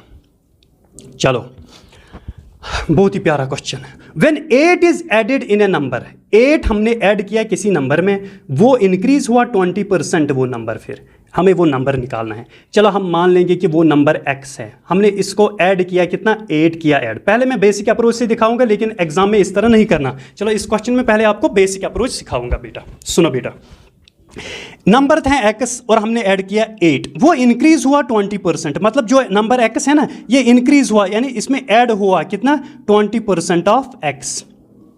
अब सुनो, x + 8 = x + 20% को फ्रैक्शन में लिखो, 20 / 100 × x, 0 से 0 कैंसिल, 2 × 1 = 2, 5 = 10।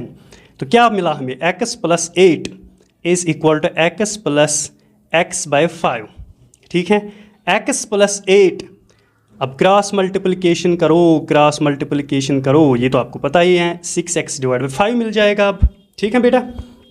चलो 5 को यहाँ छोड़ो तो 5x प्लस 40 6x, ठीक है, 40 को हम यहाँ ही रखेंगे, 6x भी यहाँ ही, 5x को शिफ्ट इधर करो, ये माइनस 5x 40 आया, 6x में से 5x x, तो क्या आया हमारे पास नंबर 40।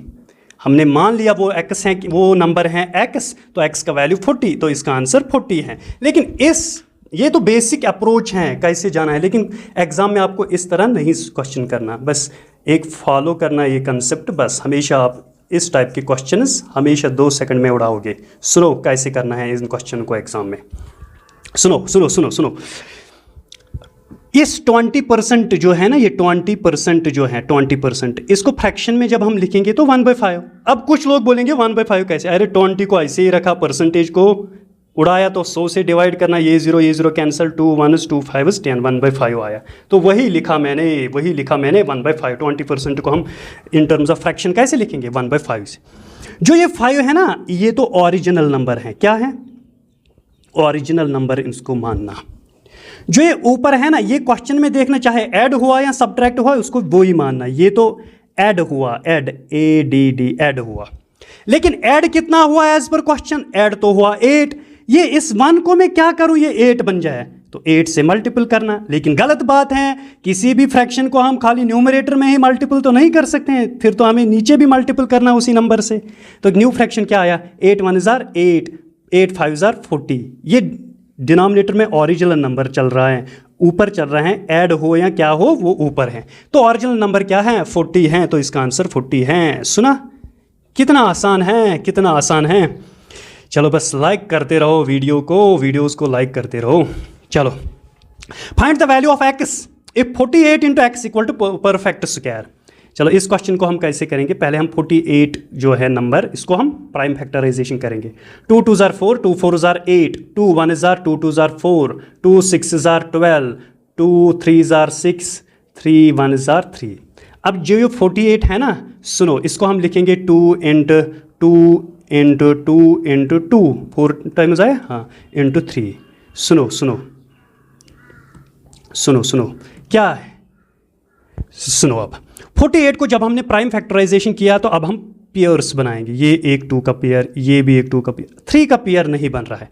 अब क्या हम करेंगे, इंट करना है, अगर इंट हो जाएगा क्या 3 अगर और होगा इसमें, तो इसका मतलब है ये नंबर क्या बन जाएगा, पक्का perfect square.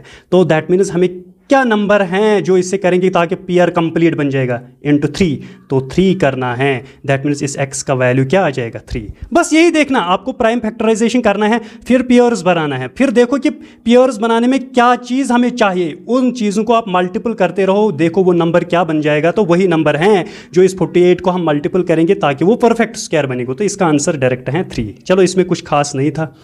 Next question, When 12 is subtracted from a number, it decrease by 16 2/3% है, ये 16 2/3। When 12 is subtracted from a number, it decrease by 16 2/3%, find number। Same previous question, ठीक है बेटा। अभी मैंने इसका कंसेप्ट आपको समझाया, जो ये 16 2/3% है ना, इसको जब हम फ्रैक्शन में लिखेंगे तो इसका मतलब है 1/6। अब ये 6 क्या होता है, सर ये तो ओरिजिनल नंबर होता है। अब इक्वेशन को साइड में रख लो, बस इस कंसेप्ट को फॉलो कर लो। जो ये ऊपर नंबर है ये क्या है, as per question when 12 subtract, मतलब ये तो नेगेटिव है। लेकिन 6 क्या, जो ये ओरिजिनल नंबर, इससे हमने 1 सब्ट्रैक्ट किया एज पर क्वेश्चन, नहीं 12 किया। तो यहाँ मैं क्या करूँगा 1 को, ताकि ये 12 बन जाएगा, मल्टीपल 12 को और मल्टीपल 12 से, तो न्यू फ्रैक्शन क्या आ जाएगा हमारे पास, 12 डिवाइड बाई 12 6 72। ये क्या होता है नीचे ओरिजिनल नंबर, ऊपर सब्ट्रैक्ट। इस 72 को जब हमने बेटा सब्ट्रैक्ट किया किससे, 12 से, तो न्यू नंबर डिक्रीज हो रहा है। हमें न्यू नंबर नहीं चाहिए, हमें ओरिजिनल नंबर चाहिए, ओरिजिनल नंबर नीचे ही है, दैट मीन्स 72 है इसका आंसर। अगर न्यू नंबर मांग रहा है क्वेश्चन, तो आपको 72 से माइनस करना, 12 जो आ जाएगा तो वो न्यू नंबर है बेटा। जो प्रीवियस क्वेश्चन हैं जो मैंने आपको अभी अभी सिखाया। अगर आपके पास यहाँ बता रहा है कि न्यू नंबर ढूंढो, इसका मतलब है आपको 40 से ऐड करना है कितना 8, आपके पास 48 आ जाएगा, तो वो तो न्यू नंबर था, लेकिन हमें ओरिजिनल नंबर ही बता रहा है दोनों क्वेश्चनों में। ठीक है, चलो अब ये कंसेप्ट आपको अच्छी तरह से समझ आया। चलो अब और एक क्वेश्चन है एवरेज पे। क्या बोल रहे हैं? A cricketer had a certain average runs for a 64 innings. 64 innings खेली हैं किसी प्लेयर ने, उसकी सर्टन कुछ एवरेज हैं, हम मानेंगे कि वो एवरेज एक्स हैं, एक्स हैं एवरेज। कितने इनिंग्स में? 64 के इनिंग्स में। कंबाइंड मीन के तरीके से हम इसे निकालेंगे। देखो 64 इनिंग्स में कितना एवरेज है? एक्स। इन्हें 65 इनिंग, अब वो और एक इनिंग ऐड कर रहे हैं, यानी प्लस अब हम और एक इनिंग ऐड करेंगे। He is bold out at 0, उसमें वो किस पे? 0 रन पे बोल्ड हुआ। दिस एवरेज ब्रिंग डाउन, तो नीचे कितना नंबर आ जाएगा? 64 और एक 65, दैट मीन 65 आ जाएगा। इससे जो एवरेज थी, यानी एवरेज क्या थी? एक्स, वो डाउन हुआ 2 रन, यानी एक्स माइनस 2 अब आया एवरेज, जब इसने 0 किया 65 थी। हमें न्यू एवरेज, हमें ये एक्स माइनस 2 निकालना है। सुनो, अब ऊपर क्या आया बेटा? 64x, 1 + 0 तो 0 ही है, ठीक है, डिवाइड बाय 65 को यहाँ भेजो बेटा, क्या आया? 65x। 65 को जब 2 से मल्टीपल करो तो क्या आया? 130, 2 5 is 10, 1 कैरी, 2 6 is 12, 12 + 1 13, है ना? ठीक, अब क्या करना? जो ये -130 है इसको लेफ्ट साइड भेजो तो पॉजिटिव 130 आ जाएगा। 65x को यहाँ ही रख लो, 64 को इधर शिफ्ट कर लो, -64x। अब क्या बचा हमारे पास? 130, 65x में से 64x निकालो तो x का वैल्यू कितना आया? 130। पहला जो एवरेज था वो क्या है? 130, लेकिन हमें न्यू एवरेज बता रहे हैं क्वेश्चन। न्यू एवरेज किसके बराबर है? x - 2 के बराबर, x - 2 के बराबर। x का वैल्यू क्या है? 130 - 2, दैट मीन्स 128 है बेटा न्यू एवरेज। इसका आंसर 128 है। चलिए अब हम नेक्स्ट क्वेश्चन स्टार्ट करेंगे। Which pair of LCM and HCF is not possible? बेटा ये LCM है, ये HCF है, ये LCM है, ये वाला HCF है, ये LCM है, ये HCF है, ये LCM है, ये HCF है। हमें बोल रहे हैं कौन सा LCM और HCF पेयर पॉसिबल नहीं है। सुनो 108 इज डिविजिबल बाय 9 बेटा, इसका मतलब ये तो पॉसिबल है। हमें बोल रहा है कि कौन सा पेयर पॉसिबल नहीं है। देखो बेटा 616 जो है इज आल्सो डिविजिबल बाय, ये भी डिवाइड होता है कंप्लीट 8 से, ये भी पॉसिबल है। 425 भी कंप्लीट डिवाइड होता है 25 से, इसका मतलब ये भी पॉसिबल है। लेकिन 567 जो है ये डिविजिबल नहीं है 27 से ये कंप्लीट डिवाइड नहीं हो रहा है, इसका मतलब इसका आंसर यही है, ये LCM और HCF पॉसिबल नहीं है। सुनो बेटा, ये नंबर सिस्टम का क्वेश्चन है, that means LCF HCM chapter में। इसका मतलब है जो LCM होता है हमेशा LCM डिविजिबल होता है किससे? HCF। ये ही कंसेप्ट है। LCM जो होता है वो हमेशा डिविजिबल होता है किससे? HCF से। इसका मतलब इसका आंसर ये है। क्यों है? हमें बोल रहे हैं कौन सा पेयर LCM और HCF पॉसिबल नहीं है, मतलब जब HCF डिवाइड कंप्लीटली नहीं करेगा LCM को, इसका मतलब वो पॉसिबल नहीं है। इसका आंसर ये है डी पार्ट। चलो अब हम नेक्स्ट क्वेश्चन पे चलेंगे। सुनो नेक्स्ट क्वेश्चन क्या है? Efficiency of A is thrice than B. Efficiency जो ए की है ना, चलो हम ए लिखेंगे और बी लिखेंगे। एफिशिएंसी ऑफ ए कितना है? थ्राइस, दैट मीन्स अगर बी की एफिशिएंसी 1 है, बी की एफिशिएंसी अगर 1 है तो ए की एफिशिएंसी क्या है? थ्राइस। ये किसका रेशो मैंने लिखा? एफिशिएंसी का रेशो। अब याद रखो बेटा, याद रखो जो एफिशिएंसी है ये इनवर्सली प्रोपोर्शनल होता है टाइम। अगर किसी के पास ज़्यादा एफिशिएंसी है तो उसे उस काम में कम टाइम लगेगा, किसी के पास कम एफिशिएंसी है तो उसे उस काम में करने में ज़्यादा टाइम चाहिए। ठीक है, एफिशिएंसी तो इनवर्सली प्रोपोर्शनल है किससे? टाइम से। सुनो बेटा, ये आपने क्वेश्चन में ही देखा बेटा, efficiency of A is thrice than B, मतलब ये। अब आपको पता है एफिशिएंसी और टाइम में क्या फ़र्क है?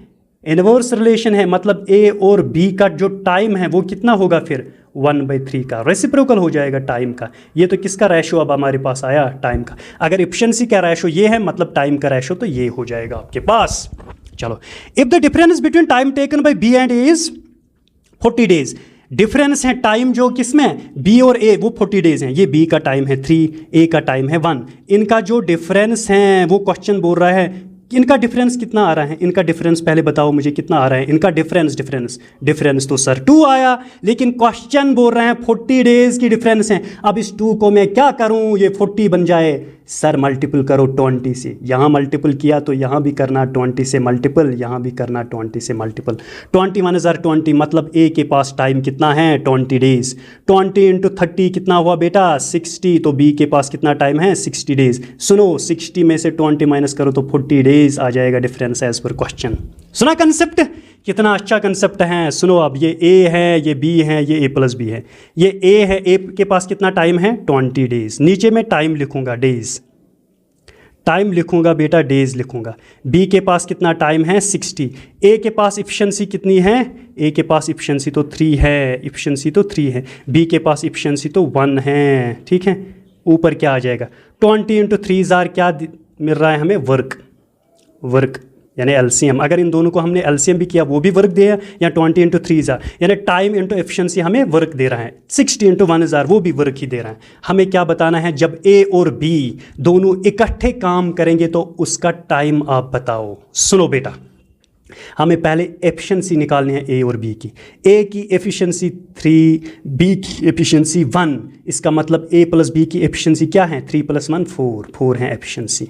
अब आपको पता है बेटा जो वर्क हैं वर्क तो 60 हैं, एफिशिएंसी कितनी है 4। जब हम वर्क को डिवाइड कर रहे हैं एफिशिएंसी से तो हमें नंबर ऑफ डेज मिल जाएगा। 4 × 1 = 4, 4 × 1 = 4, तो 2 आया कैरी, ये 20 बना, 4 × 5 = 20। कितना आया आंसर 15। दैट मीन्स 15 डेज लगेगा जब ए और बी इकट्ठे काम करेंगे। कंसेप्ट समझ आया। बस एक ही चीज़ का ख्याल रखना है, efficiency is inversely proportional to time. ये वाला तो गिवन है हमारे पास, हमने टाइम का रेशो अब निकाला क्योंकि efficiency is inversely proportional to time. बस इनको डिफरेंस किया, वो 2 आया। क्वेश्चन बोल रहा था 40, बस हमने 20 से यहाँ भी मल्टीपल किया, यहाँ भी मल्टीपल किया, यहाँ भी मल्टीपल किया। हमें नंबर ऑफ डेज ए का भी आया, बी का भी आया। फिर हमने अप्रोच में डाला, जिस अप्रोच से हमने किया क्वेश्चंस, तो हमारे पास ये क्वेश्चन हुआ। अब है लास्ट क्वेश्चन क्वांटिटेटिव का।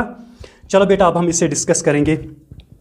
क्या बोल रहा है क्वेश्चन, क्या बोल रहा है, if three men or 4 women can complete a work in 12 days, if 3 men or 4 women can complete a work in 12 days, then in how many days, then in how much time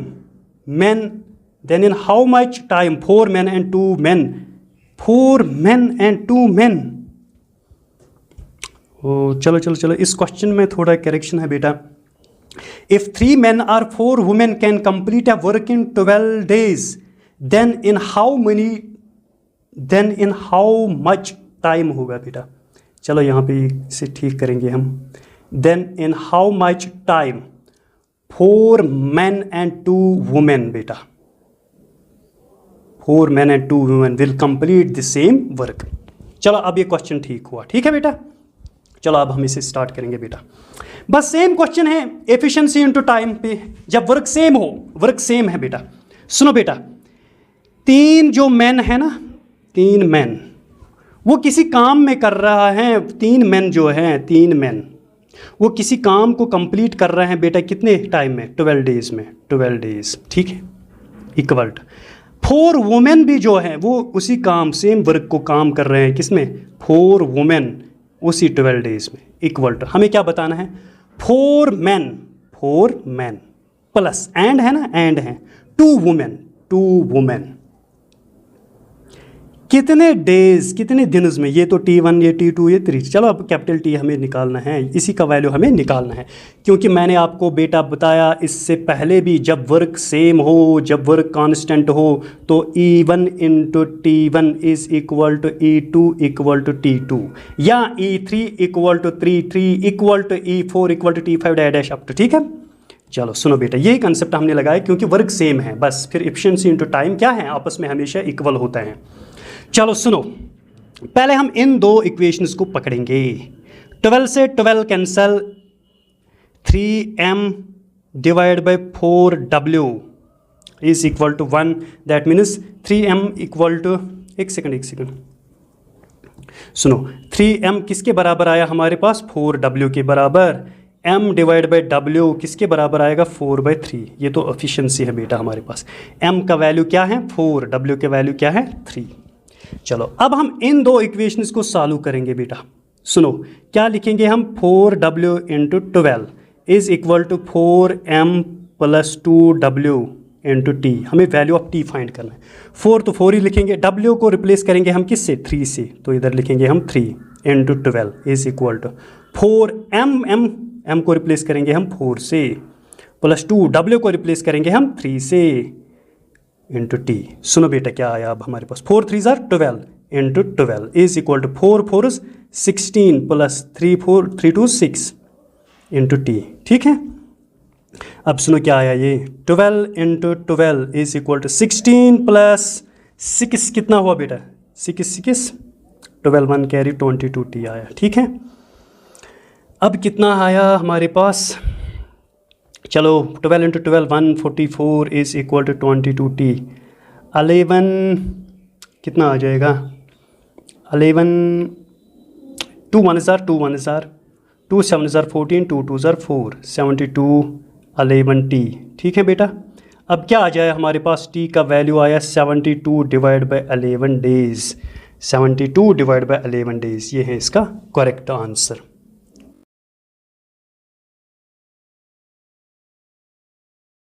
English का component start करते हैं from question number 56, that is choose the grammatically correct sentence. इसमें से choose करना है हमें कौन सा सेंटेंस करेक्ट है ग्रामेटिकली। तो पहला ऑप्शन है ही एट द स्वीट्स ग्रीडी, ये वाला गलत है क्योंकि यहाँ पे एब्सेंस ऑफ वर्ब है, यहाँ पे वर्ब का यूज़ होना चाहिए था इज़, और यहाँ पे स्वीट्स के जगह स्वीट होना चाहिए था, तभी करेक्ट ऑप्शन बनता। दूसरा है I could not find it anywhere, ये वाला ऑप्शन जो है ये ग्रामेटिकली करेक्ट है, इसमें कहीं पे भी एरर नहीं है। और थर्ड ऑप्शन है I have not got none, तो ये वाला भी गलत है क्योंकि नन से पहले टू का प्रीपोजिशन का यूज़ होता है, तो ये वाला ऑप्शन भी गलत है। ही इज़ मच वीक, ये वाला ऑप्शन भी गलत है क्योंकि जब भी हम कंपेरेटिव डिग्री का यूज़ करते हैं तो उसके साथ हम मच का यूज़ करते हैं। ठीक है, तो अगर यहाँ पे होता वीकर तो फिर ये ऑप्शन भी सही बनता। ठीक है, तो ये वाला ऑप्शन भी गलत है। Moving to question number 57, that is select the most appropriate phrasal verb to fill in the blanks. तो फ्रेजल वर्ब को चूज़ करना है गिवन ऑप्शंस में।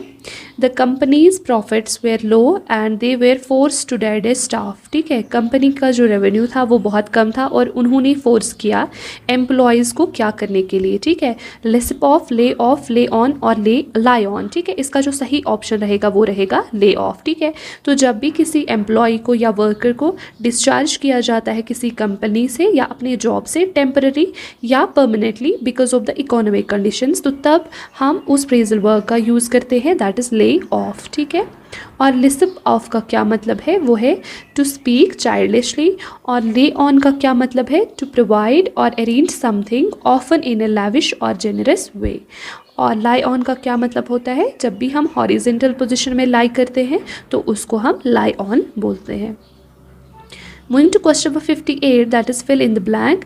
Regular exercise and a healthy diet are important dietary measures for maintaining good health. Good health को maintain करने के लिए regular exercise की ज़रूरत है और healthy diet के, वो ये क्या है, ये inventive measures है, precipitating measures है, accommodating measures है और preventive measures। इसका जो सही ऑप्शन रहेगा वो रहेगा preventive measures। ठीक है, तो किसी भी डिजीज़ को या डेंजर को अवॉइड करने के लिए हम कौन सी मेजर्स को यूज़ करते हैं, दैट इज़ प्रिवेंटिव मेजर्स। ठीक है, तो इसका ऑप्शन भी सही रहेगा यही। और इन्वेंटिव का क्या मतलब है, इन्वेंटिव मेजर्स कौन से मेजर्स होते हैं, कोई भी क्रिएटिव या इनोवेटिव एक्शंस, ठीक है, या सोल्यूशंस, तो उनको हम इन्वेंटिव मेजर्स बोलते हैं। और जो प्रेसिपिटेटिंग टर्म है ये मेटीरियोलॉजी से रिलेटेड है, प्रोसेस, एक प्रोसेस होती है जिसमें हम मेजर करते हैं precipitation, different forms of precipitation, तो ये उसी से रिलेवेंट है, यहाँ पे इसका ऑप्शन गलत बन जाता है ये। और एकोमोडेटिंग क्या मतलब है कि कहीं पे जब हम एडजस्टमेंट किसी का करते हैं या कोई चीज़ लाते हैं हम, तो उसको हम एकोमोडेटिंग बोलते हैं, तो ये वाला ऑप्शन भी गलत बन जाता है। Moving to question number 59, that is a person who is not sure of the existence of the God. ये one word substitution से क्वेश्चन पूछा गया है, तो इसका जो सही आंसर रहेगा वो रहेगा एग्नोस्टिक। ठीक है, एग्नोस्टिक पर्सन वो पर्सन होता है जो वो डिनाई नहीं करता है एग्जिस्टेंस ऑफ गॉड पे, लेकिन बिलीव भी नहीं करता, कि वो नहीं बिलीव करता है कि हम प्रूव कर सकते हैं एग्जिस्टेंस ऑफ गॉड पे। ठीक है, तो इसका ऑप्शन सही यही रहेगा। और एथीस्ट कौन होता है, वो कम्प्लीटली डिनाई करता है on the existence of God. ठीक है, और साइनिक पर्सन कौन सा पर्सन होता है, कोई ऐसा पर्सन जो बिलीव करता है कि जो लोग हैं वो अगर कुछ भी करते हैं मतलब वो अपनी सेल्फ मोटिवेशन के लिए करते हैं ना कि दूसरों के लिए, ठीक है, उसको हम साइनिक पर्सन बोलते हैं। और हेरेटिक किसको बोलते हैं, कोई ऐसा पर्सन जिसका रिलीजियस बिलीफ डिफरेंट होता है फ्रॉम अदर्स, ठीक है, तो वो ज़्यादातर बिलीव करता है रॉन्ग या एविल पे, एक्शंस पे या डिफरेंट गॉड्स पे, ठीक है। Moving to question number 60, that is, I do not think you know the case well enough to have opinions. Having said that, I agree with your other point. What does the phrase having said that mean in the given text? जो एक given sentence already दिया हुआ है तो इसमें पूछा गया है कि having said that जो phrase है इसका क्या मतलब है, ठीक है। तो इसका जो सही आंसर रहेगा वो रहेगा despite what I have said, ठीक है। तो ये कहीं ना कहीं इसको, अगर ये पहले वाली स्टेटमेंट को एक्नॉलेज नहीं करता है इसमें, लेकिन जो दूसरा वाला स्टेटमेंट है ये I agree with your point, तो इसे ये एक्नॉलेज करता है, ठीक है, एग्री करता है इस स्टेटमेंट से, तो इसीलिए इसका जो सही ऑप्शन बनेगा वो रहेगा despite what I have said, ना कि इसको ये अपोज करता है, ना ही ये बोलता है in addition to what he said, और ना ही इसको ये स्टेटमेंट को कंट्राडिक्ट करता है, ठीक है। Moving to question number 61, that is, select the option that expresses the given sentence in the indirect speech, ठीक है। given sentence दिया हुआ है यानी कि डायरेक्ट स्पीच का क्वेश्चन है, तो इसको हमें चेंज करना है इनडायरेक्ट स्पीच में। क्वेश्चन क्या है, the mechanic said I can fix your car by tomorrow, ठीक है। तो मैकेनिक ने कहा आपकी कार को कल तक मैं ठीक करूँगा, ठीक है। जो कैन है ये किस में चेंज हो जाएगा, ये कुड में चेंज हो जाएगा, कुड ये तो सारे ऑप्शंस में है, ठीक है। आई जो है ये प्रोनाउंड ही में चेंज हो जाएगा, तो ही ऑप्शन यहाँ पे है। अब इन दोनों में से ही देख लेते हैं कौन सा ठीक है। Your car, your will change into माई, ठीक है, यहाँ पे भी माई है, यहाँ पे भी माई है। By tomorrow means by tomorrow तो नहीं आएगा, इसमें लिखा है बाय द नेक्स्ट डे, क्योंकि ये कन्वर्ट होता है tomorrow in the next day जब भी हम इसको कन्वर्ट करते हैं किसमें, इनडायरेक्ट स्पीच में, ठीक है। तो ये वाला ऑप्शन सही बनता है। Moving to question number 62, that is, select the option that is in the passive form of the given sentence, ठीक है। सेंटेंस को दिया गया है एक्टिव वॉइस में, तो इसको चेंज करना है हमें पैसिव वॉइस में। तो चलिए स्टार्ट करते हैं। Amit was planting trees in the garden, ठीक है। अमित जो सब्जेक्ट है ये किस में कन्वर्ट होगा, ऑब्जेक्ट में, इन द पैसिव वॉइस, क्योंकि पहले ट्रीज का यूज़ होगा, यहाँ पे भी ट्रीज है ऑब्जेक्ट, यहाँ पे भी और यहाँ पे भी। वॉज किस में कन्वर्ट होगा, वेयर में, ठीक है। यहाँ पे भी वेयर है, यहाँ पे भी वेयर है, और यहाँ पे डायरेक्टली यूज़ हुआ है वर्ब की थर्ड फॉर्म, ठीक है। तो ये यहाँ पे कंटिन्यूअस का टेंस है, पास्ट कंटिन्यूअस का है आईएनजी, तो इसको भी कन्वर्ट किस में करेंगे हम, आईएनजी में, क्योंकि इसमें टेंस चेंज नहीं होता है एक्टिव और पैसिव वॉइस में। और वर्ब की थर्ड फॉर्म यूज़ हुई है तो होनी चाहिए in the garden by Amit, और लास्ट में कौन सा आया है, लास्ट में सब्जेक्ट आया है, तो यही वाला ऑप्शन इसका सही बनता है, ठीक है। Moving to question number 63, that is select the most appropriate. इसमें कुछ एरर आया था, तो यहाँ पे हम देख लेते हैं। इसका अप्रोप्रिएट एंटोनिम पूछा गया था, ठीक है। एंटोनिम आप यहाँ पे लिख लीजिए। और ये क्या था, क्वेश्चन क्या था, किस वर्ड का, द इंसिडेंटल मीटिंग, ठीक है। जो इंसिडेंटल है ये हाईलाइटेड वर्ड था, तो उसमें ऐप पे आपको एरर कुछ आया था। इंसिडेंटल का पूछा गया था एंटोनिम। द इंसिडेंटल मीटिंग यहाँ पे लिख लेते हैं, the incidental meeting with the investors at mister Edwards party help him expand his business. तो इंसिडेंटल जो वर्ड है इसका एंटोनिम पूछा गया है। पहले हम इसका मीनिंग देख लेते हैं। एंड इंसिडेंटल का क्या मतलब होता है, एक्सीडेंटल या अनप्लानड जो होता है, ठीक है। तो इसका जो एंटोनिम रहेगा वो रहेगा प्लानड, ठीक है। ये वाला ऑप्शन सही बनेगा इस क्वेश्चन का। Moving to question number 64, that is, select the most appropriate synonym of the given word। तो given word कौन सा था, इसमें भी एरर था, synonym का पूछा गया है, तो वो था obvious, ठीक है। obvious वर्ड का हमें synonym बोलना था, तो इसका जो सही आंसर था वो था clear, ठीक है। Moving to question number 65, that is, natives travel very fast today due to advancement in technology, no error। 4 parts में डिवाइड किया गया है सेंटेंस को, तो एरर देखना है हमें किस वाले पार्ट में है। जो एरर है वो है ऑप्शन नंबर ए में, क्योंकि ये प्रेजेंट इंडेफिनिट का सेंटेंस है और नेविस के साथ हमें क्या लगता है, ट्रैवलर्स, ठीक है। तो यहाँ पे एस मिसिंग है इस वाले सेंटेंस में, तो एरर भी इसी में है, बाकी ऑप्शन कहीं पे करेक्शन नहीं है, तो सही ऑप्शन भी यही रहेगा। Moving to question number 66, that is, spot the error। ये भी एरर बेस्ड ही क्वेश्चन है। She lives on plot number 73 sector 10 Dwarka, ठीक है। इसमें भी एरर का ही पूछा गया है, तो इसका जो एरर है वो है ऑन प्लॉट नंबर 73, और ये वाला पार्ट है ये, ठीक है। तो इसी में एरर है, क्योंकि जो जब भी कहीं पे कोई इंसान रिजाइड करता है तो वहाँ पे क्या हम यूज़ करते हैं, ऑन प्लॉट नंबर 73 नहीं, एट का यूज़ होता। अगर एट प्लॉट नंबर 73 होता तो इसमें फिर एरर नहीं था, ठीक है। इन ए हाउस में हम बोल सकते हैं, इसमें ग्रामेटिकली मतलब ये ग्रामेटिकली इनकरेक्ट है। जब भी हम किसी की डिस्क्राइब करते हैं किसी की रेसिडेंस को, तो तब हम एट का यूज़ करते हैं, ठीक है। At plot and in a house, तो एरर भी इसी वाले में है, ठीक है। Moving to question number 67, that is identify the homophone pair from the following. Homophone इसमें से चूज़ करना है कौन सा है।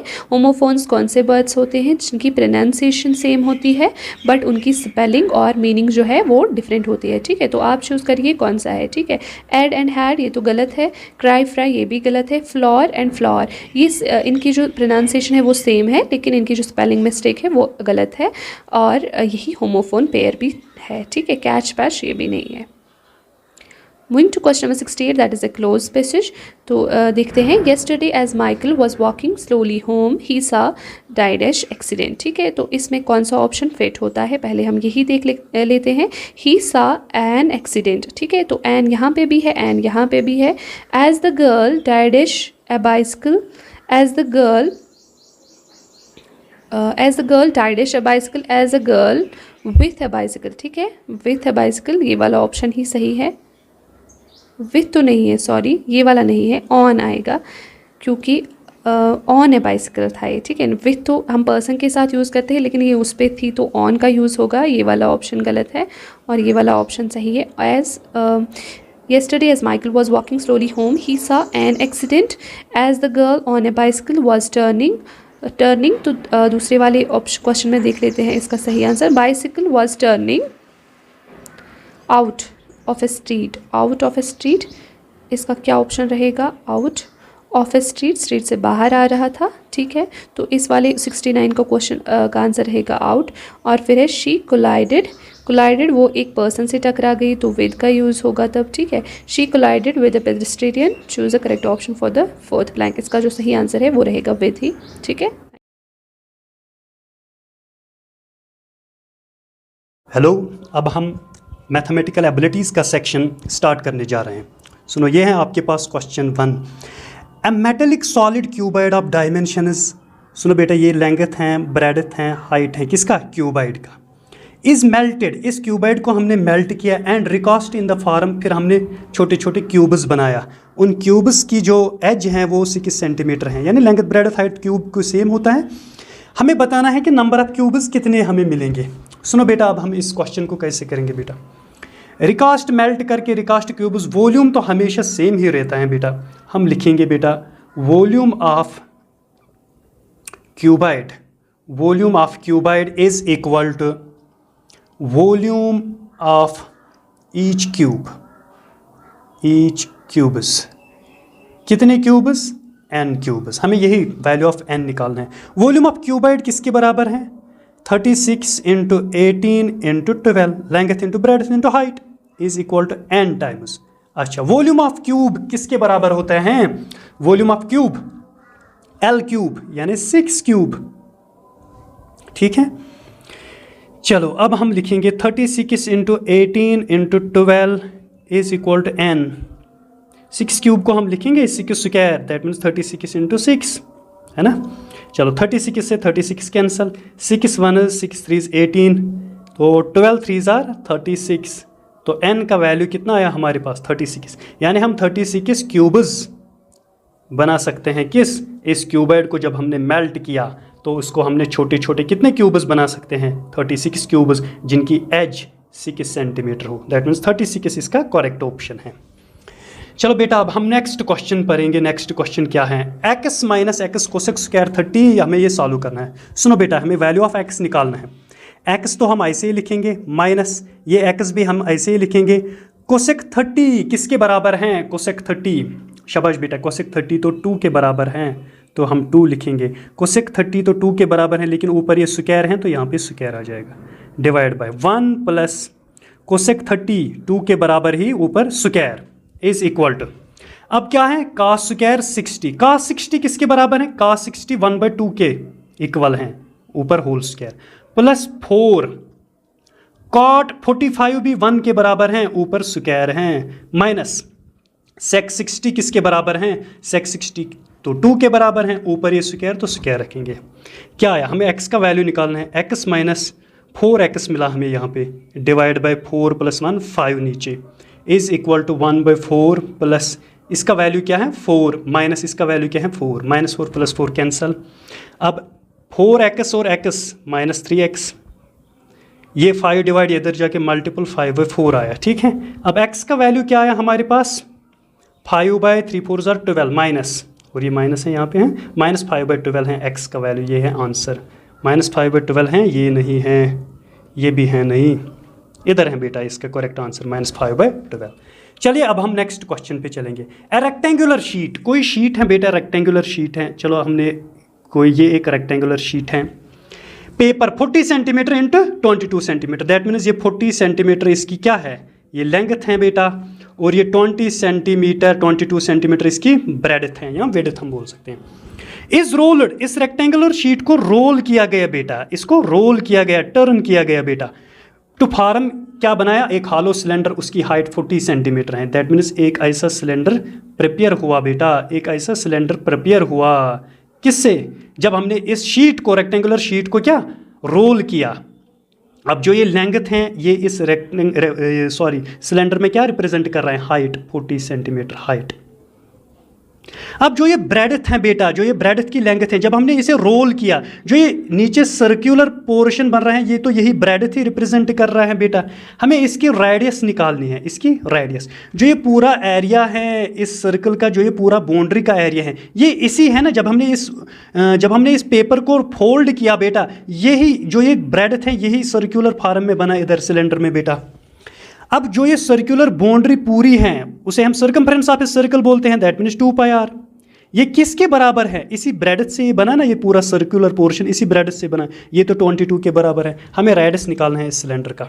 सुनो बेटा, 2 × पाई को हम रिप्लेस करेंगे 22/7 इंटू रेडियस हमें निकालना है 22। देखो 22 और 22 कैंसल, रेडियस किसके बराबर, 7 डिवाइड तो इधर जाके मल्टीपल हो जाएगा, 2 मल्टीपल तो इधर जाके डिवाइड हो जाएगा, और 7/2 किसके बराबर होता है 3.5 सेंटीमीटर, 3.5 सेंटीमीटर है इसका करेक्ट आंसर। चलो अब हम नेक्स्ट क्वेश्चन पे आ चुके हैं। कोई ट्रायंगल है बेटा ABC, sides AB 15 centimetre, BC 9 centimetre, CA 12 centimetre. हमने इस ट्रायंगल को इनस्क्राइब किया किसमें, सर्कल में। सुनो बेटा, ये एक सर्कल है, अच्छा जो ये है ना, ये 9 12 और 15 ये पाइथागोरियन ट्रिपलेट है, मतलब जो ट्रायंगल है ये राइट एंगल ट्रायंगल हैं। आपने कैसे निकाला सर, आप ऐसे भी निकाल सकते हो, छोटे दो साइड्स को ऐड और स्क्वायर करो, यानी 9 को स्क्वायर करो, फिर 12 को भी स्क्वायर करो। 9 स्क्वायर कितना हुआ बेटा 81 प्लस 12 स्क्वायर 144, इस बड़े साइड को भी स्क्वायर करो, 15 का स्क्वायर 225 के बराबर आ जाए, इनको ऐड करो वो 225 के बराबर ही आ जाए, यानी hypotenuse square equal to base square plus perpendicular square. जो ये ट्रायंगल है ना बेटा, ये तो एक पक्का राइट एंगल ट्रायंगल है। अब हमने इसी राइट एंगल ट्रायंगल को किस में बनाया, इस सर्कल में बनाया बेटा, इस सर्कल में बनाया, राइट एंगल ट्रायंगल को इनस्क्राइब किया हमने किस में, इस सर्कल में। चलो ट्रायंगल तो बन गया, ठीक है। अब AB that means hypotenuse, largest side है ना 15 सेंटीमीटर है, चलो अब इसको हम क्या मानेंगे 9 सेंटीमीटर, इसको 12, तो यहाँ पे C है, ये राइट एंगल है। हमें क्या बोल रहा है क्वेश्चन अब, what is the value of cos square A। पहले हमें, अच्छा एक बात, PBP HHB, चलो कॉस है ना इधर, कॉस किसके बराबर होता है बेटा, बेस बाय हाइपोटेन्यूज। अब याद रखना बेटा, पहले हमें cos square A with respect to A को निकालना है। जब A को हम निकालेंगे तो ये क्या आ जाएगा बेटा, बेस, तो ये हाइपोटेन्यूज, हाइपोटेन्यूज तो फिक्स्ड, ये चेंज नहीं हो जाएगा। कॉस A किसके बराबर है, बेस, बेस कितना है 12 डिवाइड बाय हाइपोटेन्यूज क्या है 15, फिर स्क्वायर है और स्क्वायर है प्लस। अब cos B को ढूंढो, अब cos B को ढूंढो, उस टाइम ये बेस ये हाइपोटेन्यूज, बेस कितना 9, हाइपोटेन्यूज क्या है 15 का होल स्क्वायर प्लस। अब cos C को ढूंढो, cos C मतलब cos 90 तो 0 के बराबर ही है, ऊपर क्या है स्क्वायर, ठीक है बेटा। चलो अब 3 4 3 जार 12, 4 से नहीं होगा, 3 4 जार 12, 3 5 जार 15, 4/5 का होल स्क्वायर प्लस 3 3 जार 9, 3 5 जार 15, 3/5 का होल स्क्वायर प्लस 0 का स्क्वायर, ये तो 0 ही है। अब ये क्या आया हमारे पास 16/25 प्लस 9/25। अब इसे हम क्या लिखेंगे, बेस आर सेम है ना, 25 तो हम कॉमन करेंगे। 16 + 9 कितना हुआ 25, 25 कैंसल, हमारे पास रिजल्ट आया इसका 1 है इसका करेक्ट आंसर। चलिए अब हम नेक्स्ट क्वेश्चन पे आ रहे हैं। If each interior angle of a regular polygon is 150 degree, हमें number of sides of polygon निकालना है। सुनो बेटा क्या हम लिखेंगे, each interior angle of is of a regular polygon किसके बराबर होता है बेटा, 180 - 360 डिवाइड बाई n के बराबर। अब इसका वैल्यू क्वेश्चन में है 150 बेटा, is equal to 180 - 360 divide by n। जो ये n है बेटा ये रिप्रेजेंट कर रहा है नंबर ऑफ साइड्स, हमें इसमें निकालना है n का वैल्यू। जो ये -360 बाई n इसे हम शिफ्ट करेंगे लेफ्ट साइड, ये इधर पॉजिटिव 360 बाई n आ जाएगा, ठीक है बेटा, इज इक्वल टू 180। इस 150 को हम शिफ्ट यहाँ करेंगे तो -150। अब क्या बचा, ये 360 divide by n is equal to 30। 180 में से 150 को जब हम सब्ट्रैक्ट करेंगे 30, इस 0 से इस 0 को कैंसिल किया बेटा, तो चलो 36 अब किसके बराबर आया, 3n के बराबर। इसका मतलब n का वैल्यू क्या आया, 36 डिवाइड बाई 3, 3 1 जार 3 2 जार 6, तो n का वैल्यू है 12। दैट मीन्स 12 साइड्स की पॉलीगन थी वो, जिसका हर एक इंटीरियर एंगल 150 आ रहा है। 12 साइड इसका करेक्ट आंसर।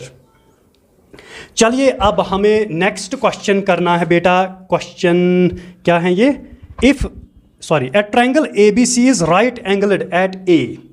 कोई राइट एंगल ट्रायंगल है कहाँ पे, 90 डिग्री है ए पे। AD क्या है, परपेंडिकुलर किस पे, BC पे। इफ़ BD का वैल्यू भी है, DC का वैल्यू भी है, हमें AD निकालना है बेटा। देखो बेटा ये एक राइट एंगल ट्रायंगल है, एक राइट एंगल ट्रायंगल है, 90 डिग्री, ये किस पे है, A पे, ये 90 डिग्री है। चलो ये है फिर B, तो ये है C, ठीक है। अब बोल रहा है कि AD परपेंडिकुलर है, यानी ये 90 डिग्री वर्टेक्स से परपेंडिकुलर है, कहाँ पे है, हाइपोटेन्यूज पे। ये एक परपेंडिकुलर है हाइपोटेन्यूज पे, ठीक है, इसका नाम है AD। अब क्वेश्चन में BD का वैल्यू है 7.5 सेंटीमीटर और DC का वैल्यू है 10 सेंटीमीटर। हमें इसकी लेंथ निकालनी है, इसकी लेंथ निकालनी है। ये तो सीधे main triangle, right angle triangle का क्वेश्चन है। जब भी कोई परपेंडिकुलर 90 डिग्री वर्टेक्स से हाइपोटेन्यूज की तरफ आ जाए तो इस परपेंडिकुलर की लेंथ हमेशा किसके बराबर होता है, under root this side into this side.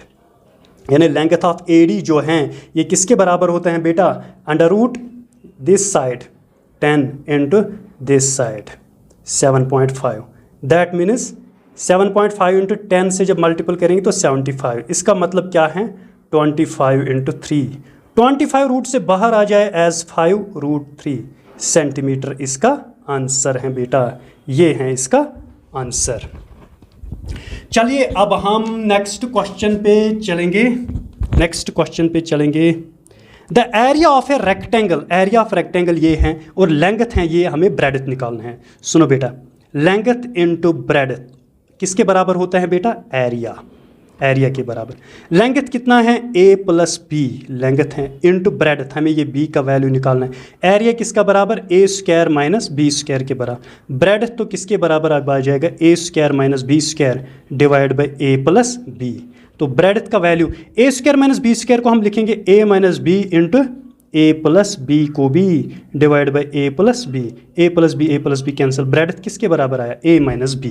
पहला ही ऑप्शन इसका करेक्ट है, A - B। चलो अब हम नेक्स्ट क्वेश्चन पे चलेंगे बेटा। नेक्स्ट क्वेश्चन क्या है, नेक्स्ट क्वेश्चन है बेटा tan थीटा + cot थीटा किसके बराबर है, 6। Find the value of tan² + cot² theta. सुनो बेटा ये है tan theta + cot theta is equal to 6, squaring both sides. tan theta + cot theta का whole square is equal to 6 square. इसका मतलब A + B का होल स्क्वायर क्या है, tan² थीटा यानी A² + B² cot² theta + 2 times tan theta cot theta is equal to 36। हमें निकालना value है tan² थीटा + cot² थीटा + 2 को हम ऐसे ही रखेंगे, tan थीटा भी हम ऐसे ही रखेंगे।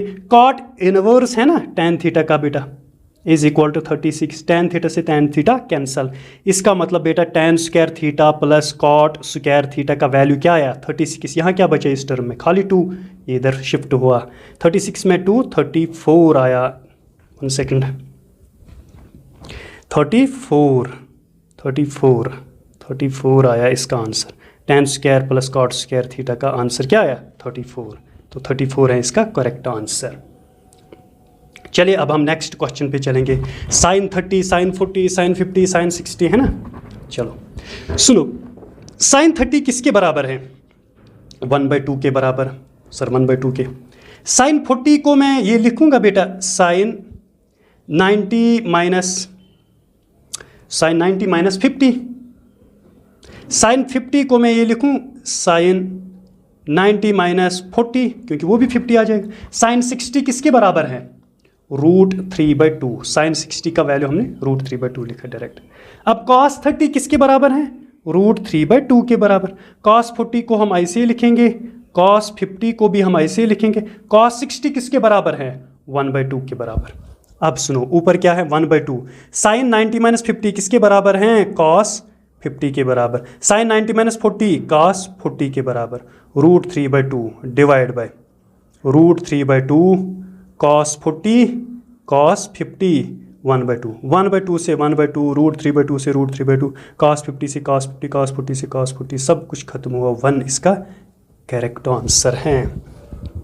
चलिए अब हम नेक्स्ट क्वेश्चन पे आ रहे हैं। नेक्स्ट क्वेश्चन क्या है, सुनो, एक ट्रायंगल है ABC, ये एक आइसोसेलेस ट्रायंगल है, in which AB is equal to AC। चलो ये एक ABC एक आइसोसेलेस ट्रायंगल है, ये A B और C ये एक आइसोसेलेस ट्रायंगल है जिसमें AB किसके बराबर है, AC के बराबर। If medians on equal sides are perpendicular, अगर medians equal sides on perpendicular क्या है, ईच अदर, दैट मीन्स ये यहाँ इस वर्टेक्स से यहाँ पे एक मीडियन मैंने ड्रा किया और इस वर्टेक्स से भी मैंने और एक मीडियन यहाँ पे ड्रा किया, ठीक है। ये आपस में क्या है, परपेंडिकुलर। तो मेन हमने एक थ्योरम सुनी है बेटा, AB square plus AC square किसके बराबर होते हैं, 5 टाइम्स BC स्क्वायर के। जब दो मीडियंस आपस में क्या हो, परपेंडिकुलर, तब इन दो साइड्स का बेटा स्क्वायर और सम करके किसके बराबर होते हैं, 5 टाइम्स BC स्क्वायर। लेकिन आइसोसेलेस ट्रायंगल में ये दोनों साइड्स तो इक्वल हैं बेटा, फिर तो मैं लिखूंगा 2 टाइम्स AB स्क्वायर, क्योंकि इसको मैंने रिप्लेस किया AB स्क्वायर से ही। 2 times AB square 5 times BC square, तो AB divide by BC square square, यहाँ पे 5/2 आया। AB बाई BC किसके बराबर आया हमारे पास, AB बाई BC √5/√2। AB का वैल्यू अगर क्या है बेटा √5, तो BC का वैल्यू क्या है √2। लेकिन बेटा BC का वैल्यू क्या है, √10 को मैं लिखूंगा √5 इंटू √2, 5 to 10 है ना √2। इसका वैल्यू √2 है बेटा प्रपोर्शन में, लेकिन मल्टीपल एक्स्ट्रा क्या है √5, दैट मीन्स ये इधर √5 हम करेंगे तो यहाँ पे भी √5 करना है। √5 इंटू √2 कितना हुआ, √10, तो √5 इंटू √5 कितना हुआ 5। तो इक्वल साइड्स की लेंथ कितना है बेटा, 5 सेंटीमीटर है इक्वल साइड्स की लेंथ। चलिए अब हम नेक्स्ट क्वेश्चन पे आ रहे हैं, statistics. If 10 is added to each entry, अगर हम 10 को ऐड करेंगे हर किसी एंट्री में ऑन द लिस्ट, क्या एवरेज भी इंक्रीज होता है 10? एग्जैक्टली, बिल्कुल, because central tendency is dependent on origin. If 10 is added to each entry on a list, then standard deviation increase by 10? नहीं, because dispersion is not dependent on origin. If each entry on a list is doubled, then average doubles? बिल्कुल, because central tendency is dependent on scale. ये तो मैंने पहले ही बोला। चलो first and third are options are correct. चलो अब और एक क्वेश्चन है, मीन है 100 ऑब्जर्वेशन है हमारे पास, उनका मीन है कितना 50, दैट मीन्स मीन है x बार जो है वो क्या है बेटा 50। और स्टैंडर्ड डिविएशन SD हम लिखेंगे, स्टैंडर्ड डिविएशन कितना है 10। If 5 is subtract from each observation, अगर हम 5 को सब्ट्रैक्ट करेंगे हर किसी ऑब्जर्वेशन में और फिर डिवाइड करेंगे 4 से, आपको न्यू मीन बताना है और न्यू स्टैंडर्ड डिविएशन बताना है। सुनो बेटा, मीन क्या था 50, जब हम हर किसी डाटा को 5 से सब्ट्रैक्ट करेंगे तो मीन भी 5 से सब्ट्रैक्ट हो जाएगा, तो मीन कितना आ जाएगा 45। फिर बोल रहे हैं अगर हम हर एक एंट्री को 4 से डिवाइड करेंगे तो मीन भी 4 से डिवाइड होगा, तो कितना आ जाएगा 4 1 1000 4 1 1000 4 1 1000 पॉइंट 4 2 8 4 5 20 11.25 आया हमारे पास न्यू मीन। ठीक है, अब स्टैंडर्ड डिविएशन, जब हम डेटा को सब्ट्रैक्ट करेंगे 5 तो स्टैंडर्ड डिविएशन को कोई चेंज नहीं आएगा, जब हम -5 करेंगे तो ये स्टैंडर्ड डिविएशन 10 ही रहेगा हमेशा, क्योंकि dispersion is not dependent on origin. लेकिन डिवाइड अगर 4 करेंगे तो स्टैंडर्ड डिविएशन पे फर्क आ जाएगा। 4 से जब हम डिवाइड करेंगे 4 1 1000 4 2 8 कितना आया 20 4 5 20 2.5 हैं कोई पास कोई आंसर 11.25 और 2.5 ये है इसका करेक्ट आंसर। चलिए अब हैं लास्ट नहीं अब और एक क्वेश्चन है, सुनो क्या क्वेश्चन है। फॉर ए डाटा आपके पास बेटा गिवन है, क्या डेटा है हम आपके पास गिवन -1 1 4 3 8 12 17 19 9, ये आपके पास क्या है, ये आपके पास गिवन डेटा है।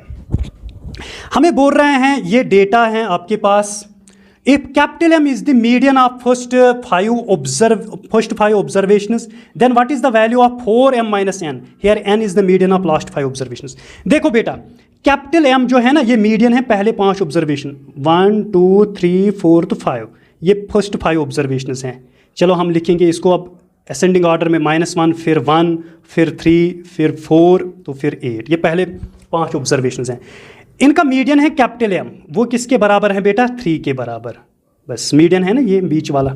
अब जो लास्ट 5 ऑब्जर्वेशंस हैं उनका मीडियन क्या है n, लास्ट 5 ऑब्जर्वेशन को हम डिसेंडिंग ऑर्डर में लिखेंगे 9 है, उसके बाद 9 के बाद 11 है, उसके बाद 11 के बाद 12 आ रहा है, 12 के बाद 17 आ रहा है, 17 के बाद 19 आ रहा है। अब इसका जो मीडियन है n वो किसके बराबर है 12 के बराबर।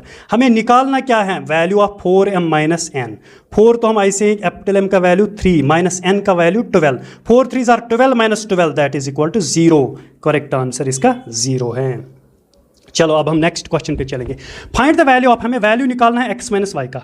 इक्वेशन क्या है given 19x - 17y is equal to 55, और एक इक्वेशन क्या है 17x - 19y is equal to 53। चलो अगर हम ऐड करेंगे इन दोनों इक्वेशंस को 19 + 17x कितना हुआ 36x माइनस ये भी क्या हुआ 36x इक्वल टू 5 + 3 8 5 + 5 10। ठीक, डिवाइडिंग बोथ साइड्स बाय 36 और 36 से डिवाइड करो।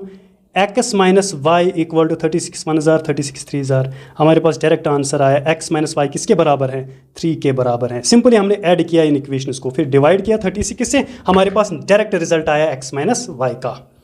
चलो अब लास्ट क्वेश्चन है, हाँ अब लास्ट क्वेश्चन है। चलो सुनो अब ये सर्ड्स का क्वेश्चन है, सुनो अब बेटा क्या है लास्ट क्वेश्चन। लास्ट क्वेश्चन है 1024 रेज पावर 1024 इज ऑब्टेन्ड, इसको हमने ऑब्टेन किया कब जब 16 raise power 16 to the power n। What is the value, हमें वैल्यू ऑफ n निकालना है। जो 1024 है ना इसका मतलब है बेटा 2 रेज पावर 10, इसका मतलब है 2 raise power 10 is equal to 16 को हम 16 ही लिखेंगे, ये क्या है 16n। ठीक है, चलो अब ये आया 2 raise power 10 into 2 raise power 10 is equal to 16 को मैं लिखूंगा बेटा 2 रेज पावर 4 2 2 4 2 8 16 है ना, और क्या है ये 16n। अब ये रहा हमारे पास 2 raise power 10 into 2 raise power 10 is equal to, सुनो बेटा 2 4 इंटू 16 क्या है 64n। सुनो यहाँ भी 2 यहाँ भी 2 बीच में इक्वल टू, इसका मतलब ये पावर किसके बराबर इस पावर के बराबर, यानी 10 इंटू 2 रेज पावर 10 किसके बराबर है अब 64n के बराबर। इसका मतलब 10 इंटू 2 रेज पावर 10 64 को मैं लिखूंगा बेटा 2 रेज पावर 6n। इसका मतलब 10 इंटू 2 रेज पावर 10, इस 2 रेज पावर 6 को यहाँ ये क्या आ जाएगा डिवाइड में n का वैल्यू, 2 रेज पावर 6 और 6 कैंसल, 10 इंटू यहाँ कितने बचे 2 raise power 4 is equal to n। 10 equal to 2 raise power 4 किसके बराबर है? 16 के बराबर। 16 इंटू 10 160। n का वैल्यू क्या आया? 160। चलो thank you.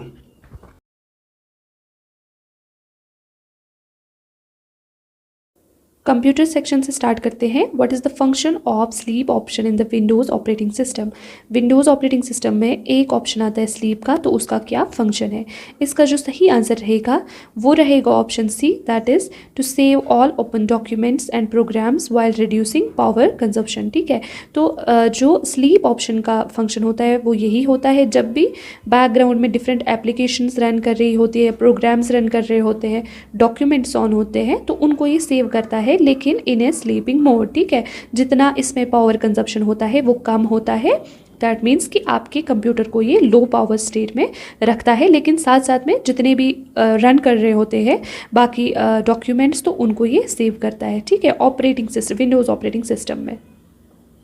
Moving to question number 87, that is, which of the following component of computer allows you to connect to the internet? Given options में कौन सा ऐसा component है कंप्यूटर का जो हमें allow करता है कि हम कनेक्ट हो जाए इंटरनेट के साथ? तो इसका जो सही आंसर रहेगा वो रहेगा मॉडेम, क्योंकि इसको ही हम मॉड्यूलेटर, डीमॉड्यूलेटर बोलते हैं, और ये एक हार्डवेयर कंपोनेंट होता है या बॉक्स टाइप डिवाइस होता है जो कनेक्ट करता है हमें या ब्रॉडबैंड नेटवर्क को डायरेक्टली टू द इंटरनेट। ठीक है, और साउंड बोर्ड किसे हम बोलते हैं? ये एक टाइप का सॉफ्टवेयर होता है जो हमें अलो करता है प्ले करने के लिए pre recorded audio clips on your computer. जैसे लाइव स्ट्रीमिंग भी चल रही होती है तो कभी कभी हम प्री रिकॉर्डेड वीडियो क्लिप्स भी इससे प्ले करते हैं।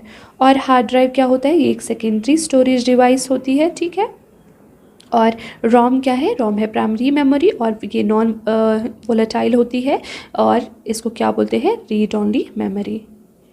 Moving to question number 88, that is, the die-dash tool in MS Word allows users to send letters or documents to many contacts. MS Word में कौन सा ऐसा टूल है जो हम मतलब बहुत सारे लोगों को एक ही साथ में डिफरेंट लेटर्स या डॉक्यूमेंट्स हम फॉरवर्ड कर सकते हैं? तो उसको क्या बोलते हैं? उस टूल को उसको बोलते हैं मेल मर्ज। ठीक है, तो इसी में हम डिफरेंट मेल्स को कंबाइन करते हैं या लेटर्स को कंबाइन करते हैं और मैनी रेसिपिएंट्स को एक साथ में इनको फॉरवर्ड कर सकते हैं। ठीक है, तो इससे क्या होता है? इससे हमारा टाइम सेव होता है। ठीक है, और इससे हम प्रोड्यूस कर सकते हैं मास मेलिंग। ठीक है, और ईमेल क्या है? ईमेल है electronic exchange of messages over a network.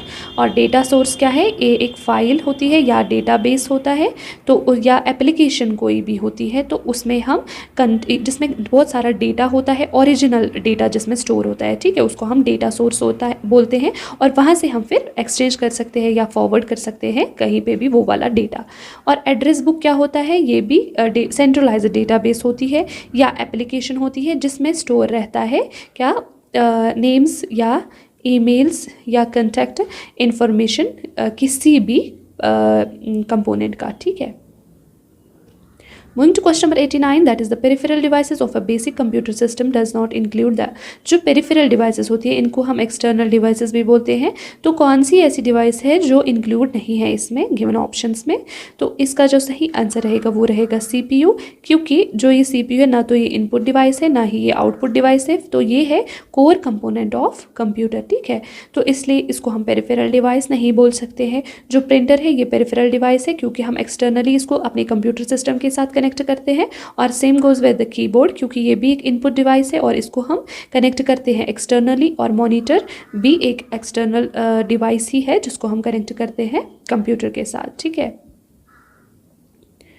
Moving to question number 90, that is, die-dash algorithms compress video data to reduce number of bytes that can be easily transmitted and then decompressed। उस function को क्या बोलते हैं? कौन सी algorithm वो है जो compress करती है हमारे वीडियो डेटा को, सो दैट जो नंबर ऑफ बाइट्स होगा वो कम हो जाएगा। ठीक है, तो जब भी हमें ट्रांसफ़र करना होता है डेटा तो हमें आसानी होती है, जितने भी कम MBs बन जाते हैं तो उसमें हम जल्दी ट्रांसफ़र हो जाता है हमारा डेटा। तो इसका जो सही आंसर है वो है MPEG, that is moving picture experts group. ठीक है, तो जितनी भी रिडंडेंट मतलब एक्स्ट्रा इन्फॉर्मेशन होती है जो नॉट ज़रूरत नहीं होती है हमें, तो बिटवीन फ्रेम्स, तो वो हम इसमें कम कर सकते हैं, ठीक है। और JPEG क्या है? It is joint photographic experts group, तो इससे हम सेव करते हैं इमेजेस को, डिफरेंट पिक्चर्स को, ठीक है। और PNG क्या है? ये है पोर्टेबल नेटवर्क ग्राफिक्स, इसमें भी हम स्टोर कर सकते हैं इमेजेस को, लेकिन कहाँ पे? इंटरनेट पे, पर्टिकुलरली किस वाले फील्ड में? वो है वेब ग्राफिक्स। और टिफ क्या होता है? This is tagged image file format, ठीक है। तो ये एक टाइप का फाइल है जिसमें हम फॉर्मेटिंग कर सकते हैं। Moving to question number 91, that is which of the following is an input and output device both? तो given options में कौन सी ऐसी डिवाइस है जो दोनों इनपुट और आउटपुट की तरह काम करती है? इसका जो सही आंसर रहेगा वो रहेगा modem, that is modulator and demodulator. और ये जब कैसे ये इनपुट और आउटपुट डिवाइस है, ये रिसीव करती है डेटा फ्रॉम द इंटरनेट और बाकी कोई किसी भी नेटवर्क से, और फिर यहाँ से ये वापस देती है data in the form of output to the internet और अदर डिवाइसेस। तो इसीलिए इसको both input and output consider करा जाता है, ठीक है। और जो कीबोर्ड है एक इनपुट डिवाइस है, माउस भी इनपुट डिवाइस ही है, और CPU जो है ये प्रोसेसिंग यूनिट है, और ये कोर कंपोनेंट है कंप्यूटर का, ना कि इनपुट या आउटपुट डिवाइस। तो मूव करते हैं क्वेश्चन नंबर 92 की तरफ, वो है what is the default file extension of power point presentations in office 2016। तो डिफ़ॉल्ट फाइल एक्सटेंशन पूछा गया है पावर पॉइंट प्रेजेंटेशंस का इन ऑफिस 2016। तो इसका जो सही आंसर रहेगा वो रहेगा .pptx। और जो .ppt है ये भी डिफ़ॉल्ट फाइल एक्सटेंशन PPT का ही है, लेकिन MS ऑफिस 2003 ईयर, ठीक है। और इसके बाद जो ऑप्शन है वो है .pps, तो ये भी MS पावर पॉइंट का ही फाइल एक्सटेंशन है, और स्लाइड शो के लिए इसको यूज़ किया जाता है। और वर्जन कौन सा है? 97, एंड ईयर सेम 2003। और PPTs जो है ये भी पावर पॉइंट शो करता है फाइल्स को, ठीक है। Moving to question number 93, that is what is the formula to add values in cells A1 to A5। कौन सी ऐसी फॉर्मूला है जो वैल्यूज़ को ऐड करती है सेल्स में फ्रॉम A1 to A5? और ये जो A1 to A5 है ये क्या है? ये है रेंज ऑफ सेल्स, ठीक है। तो इसका जो सही आंसर रहेगा वो रहेगा option B, that is equal to sum A1 is to A5। तो जब भी हमें फार्मूला को ऐड करना होता है वो हम स्टार्ट करते हैं with the symbol equal to, specially Excel में। Moving to question number 94, which among the following is the correct order in which Apple company released them? तो कौन सा इसमें से करेक्ट ऑर्डर है जिसमें एप्पल कंपनी ने इन सॉफ्टवेयर्स को रिलीज़ किया गया है? तो पहला, इसका जो सही आंसर रहेगा वो रहेगा third option, that is Mac पहला आया ऑपरेटिंग सिस्टम। तो इसको किस ईयर में डेवलप करा गया? 1984 में। उसके बाद iPod आया इन द ईयर 2001, फिर iPhone बना इन द ईयर 2007, और लास्टली iPad आया इन द ईयर 2010। तो करेक्ट सीक्वेंस भी यही रहेगी। Moving to question number 95, that is which of the following are the characteristics of a gaming computer? तो gaming computer की कैरेक्टरिस्टिक्स पूछे है। तो पहला ऑप्शन देख लेते हैं, पावरफुल वीडियो कार्ड, ये वाला ऑप्शन सही है। और दूसरा है ग्रेट मेमोरी, क्योंकि इसमें स्टोरेज कैपेसिटी बहुत होनी चाहिए, तो ये वाला ऑप्शन भी सही है। और थर्ड है पावरफुल प्रोसेसर, तो ये वाला ऑप्शन भी करेक्ट है। तो इसका सही आंसर रहेगा all of the above. Moving to question number 96, that is find the correct sequence of stages of data processing in a computer। तो जब भी हमारा डेटा प्रोसेस होता है तो करेक्ट सीक्वेंस उसकी क्या है, ठीक है। तो इसका जो सही आंसर रहेगा वो रहेगा ऑप्शन ए। पहले यही देख लेते हैं, पहले हम डेटा को कलेक्ट करते हैं, उसके बाद इनपुट डालते हैं कंप्यूटर में थ्रू कीबोर्ड, और उसके बाद प्रोसेसिंग करता है CPU, फिर लास्टली हमें आउटपुट मिलता है, ठीक है। तो यही वाला सीक्वेंस करेक्ट सीक्वेंस है। Moving to question number 97, that is ISP stands for, ISP का क्या मतलब है? ISP का मतलब होता है इंटरनेट सर्विस प्रोवाइडर। ये प्रीवियसली आस्क्ड क्वेश्चन भी है। तो इंडिविजुअल्स या ऑर्गेनाइजेशंस को इसमें एक्सेस मिलती है इंटरनेट की, ठीक है, वाया केबल या फायर ऑप्टिक डिवाइसेस या सैटेलाइट से हम इसको यूज़ कर सकते हैं, सो दैट हम जो यूज़र्स होंगे वो कनेक्ट हो जाएंगे to the global internet. Moving to question number 98, that is hard disk in a computer है। हार्ड डिस्क क्या है कंप्यूटर में, ठीक है। तो ये एक परमानेंट मैग्नेटिक स्टोरेज है, और जो ये है मैग्नेटिक स्टोरेज है इन द फॉर्म ऑफ, मतलब मैग्नेटिक जो प्लेट्स होते हैं उनमें वही यूज़ करते हैं डेटा को स्टोर करने के लिए, और ये नॉन वोलेटाइल स्टोरेज डिवाइसेस होती है। Moving to question number 99, that is which of the following is used as an application programming interface with RDBMS, ठीक है। रिलेशनल डेटाबेस मैनेजमेंट सिस्टम के साथ कौन सी एप्लीकेशन प्रोग्रामिंग इंटरफेस यूज़ होती है, ठीक है। तो इसका जो सही आंसर है वो रहेगा SQL, दैट इज़ SQL। इसकी फुल फॉर्म क्या है? स्ट्रक्चर्ड क्वेरी लैंग्वेज, ठीक है। तो VB भी है, ये विजुअल बेसिक है, ये भी एक लैंग्वेज प्रोग्रामिंग लैंग्वेज ही है, ठीक है। ये प्रोवाइड करती है हमें ग्राफिक यूज़र इंटरफेस को, ठीक है, जिसे हम मॉडिफाई करते हैं कोड्स को। और कोबाल क्या है, कोबाल भी एक प्रोग्रामिंग लैंग्वेज ही है, दैट इज़ कॉमन बस ओरिएंटेड लैंग्वेज, ठीक है, जिसकी बिजनेस एप्लीकेशन है, डिफरेंट ऑर्गेनाइजेशंस में भी इसको यूज़ किया जाता है, ठीक है।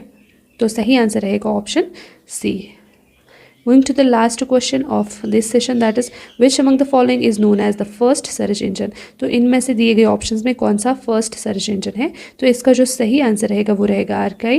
इसको कब डेवलप किया गया था? इन द ईयर 1990 बाय एलान एमटेज, ठीक है। और WAS क्या है? ये है वाइड एरिया इंफॉर्मेशन सर्वर, ये भी 1990 में ही आया था, लेकिन आर्की के बाद। और गोफर क्या है? इसको कब डेवलप किया गया था? इन द ईयर 1991, ठीक है, बाय मार्क मैकाइल।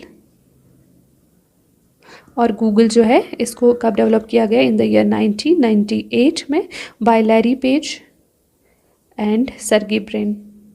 तो ये सारे क्या है? सर्च इंजन्स है, ठीक है। तो ये आज के सेशन के लिए इतना काफ़ी है। Thank you, have a nice day.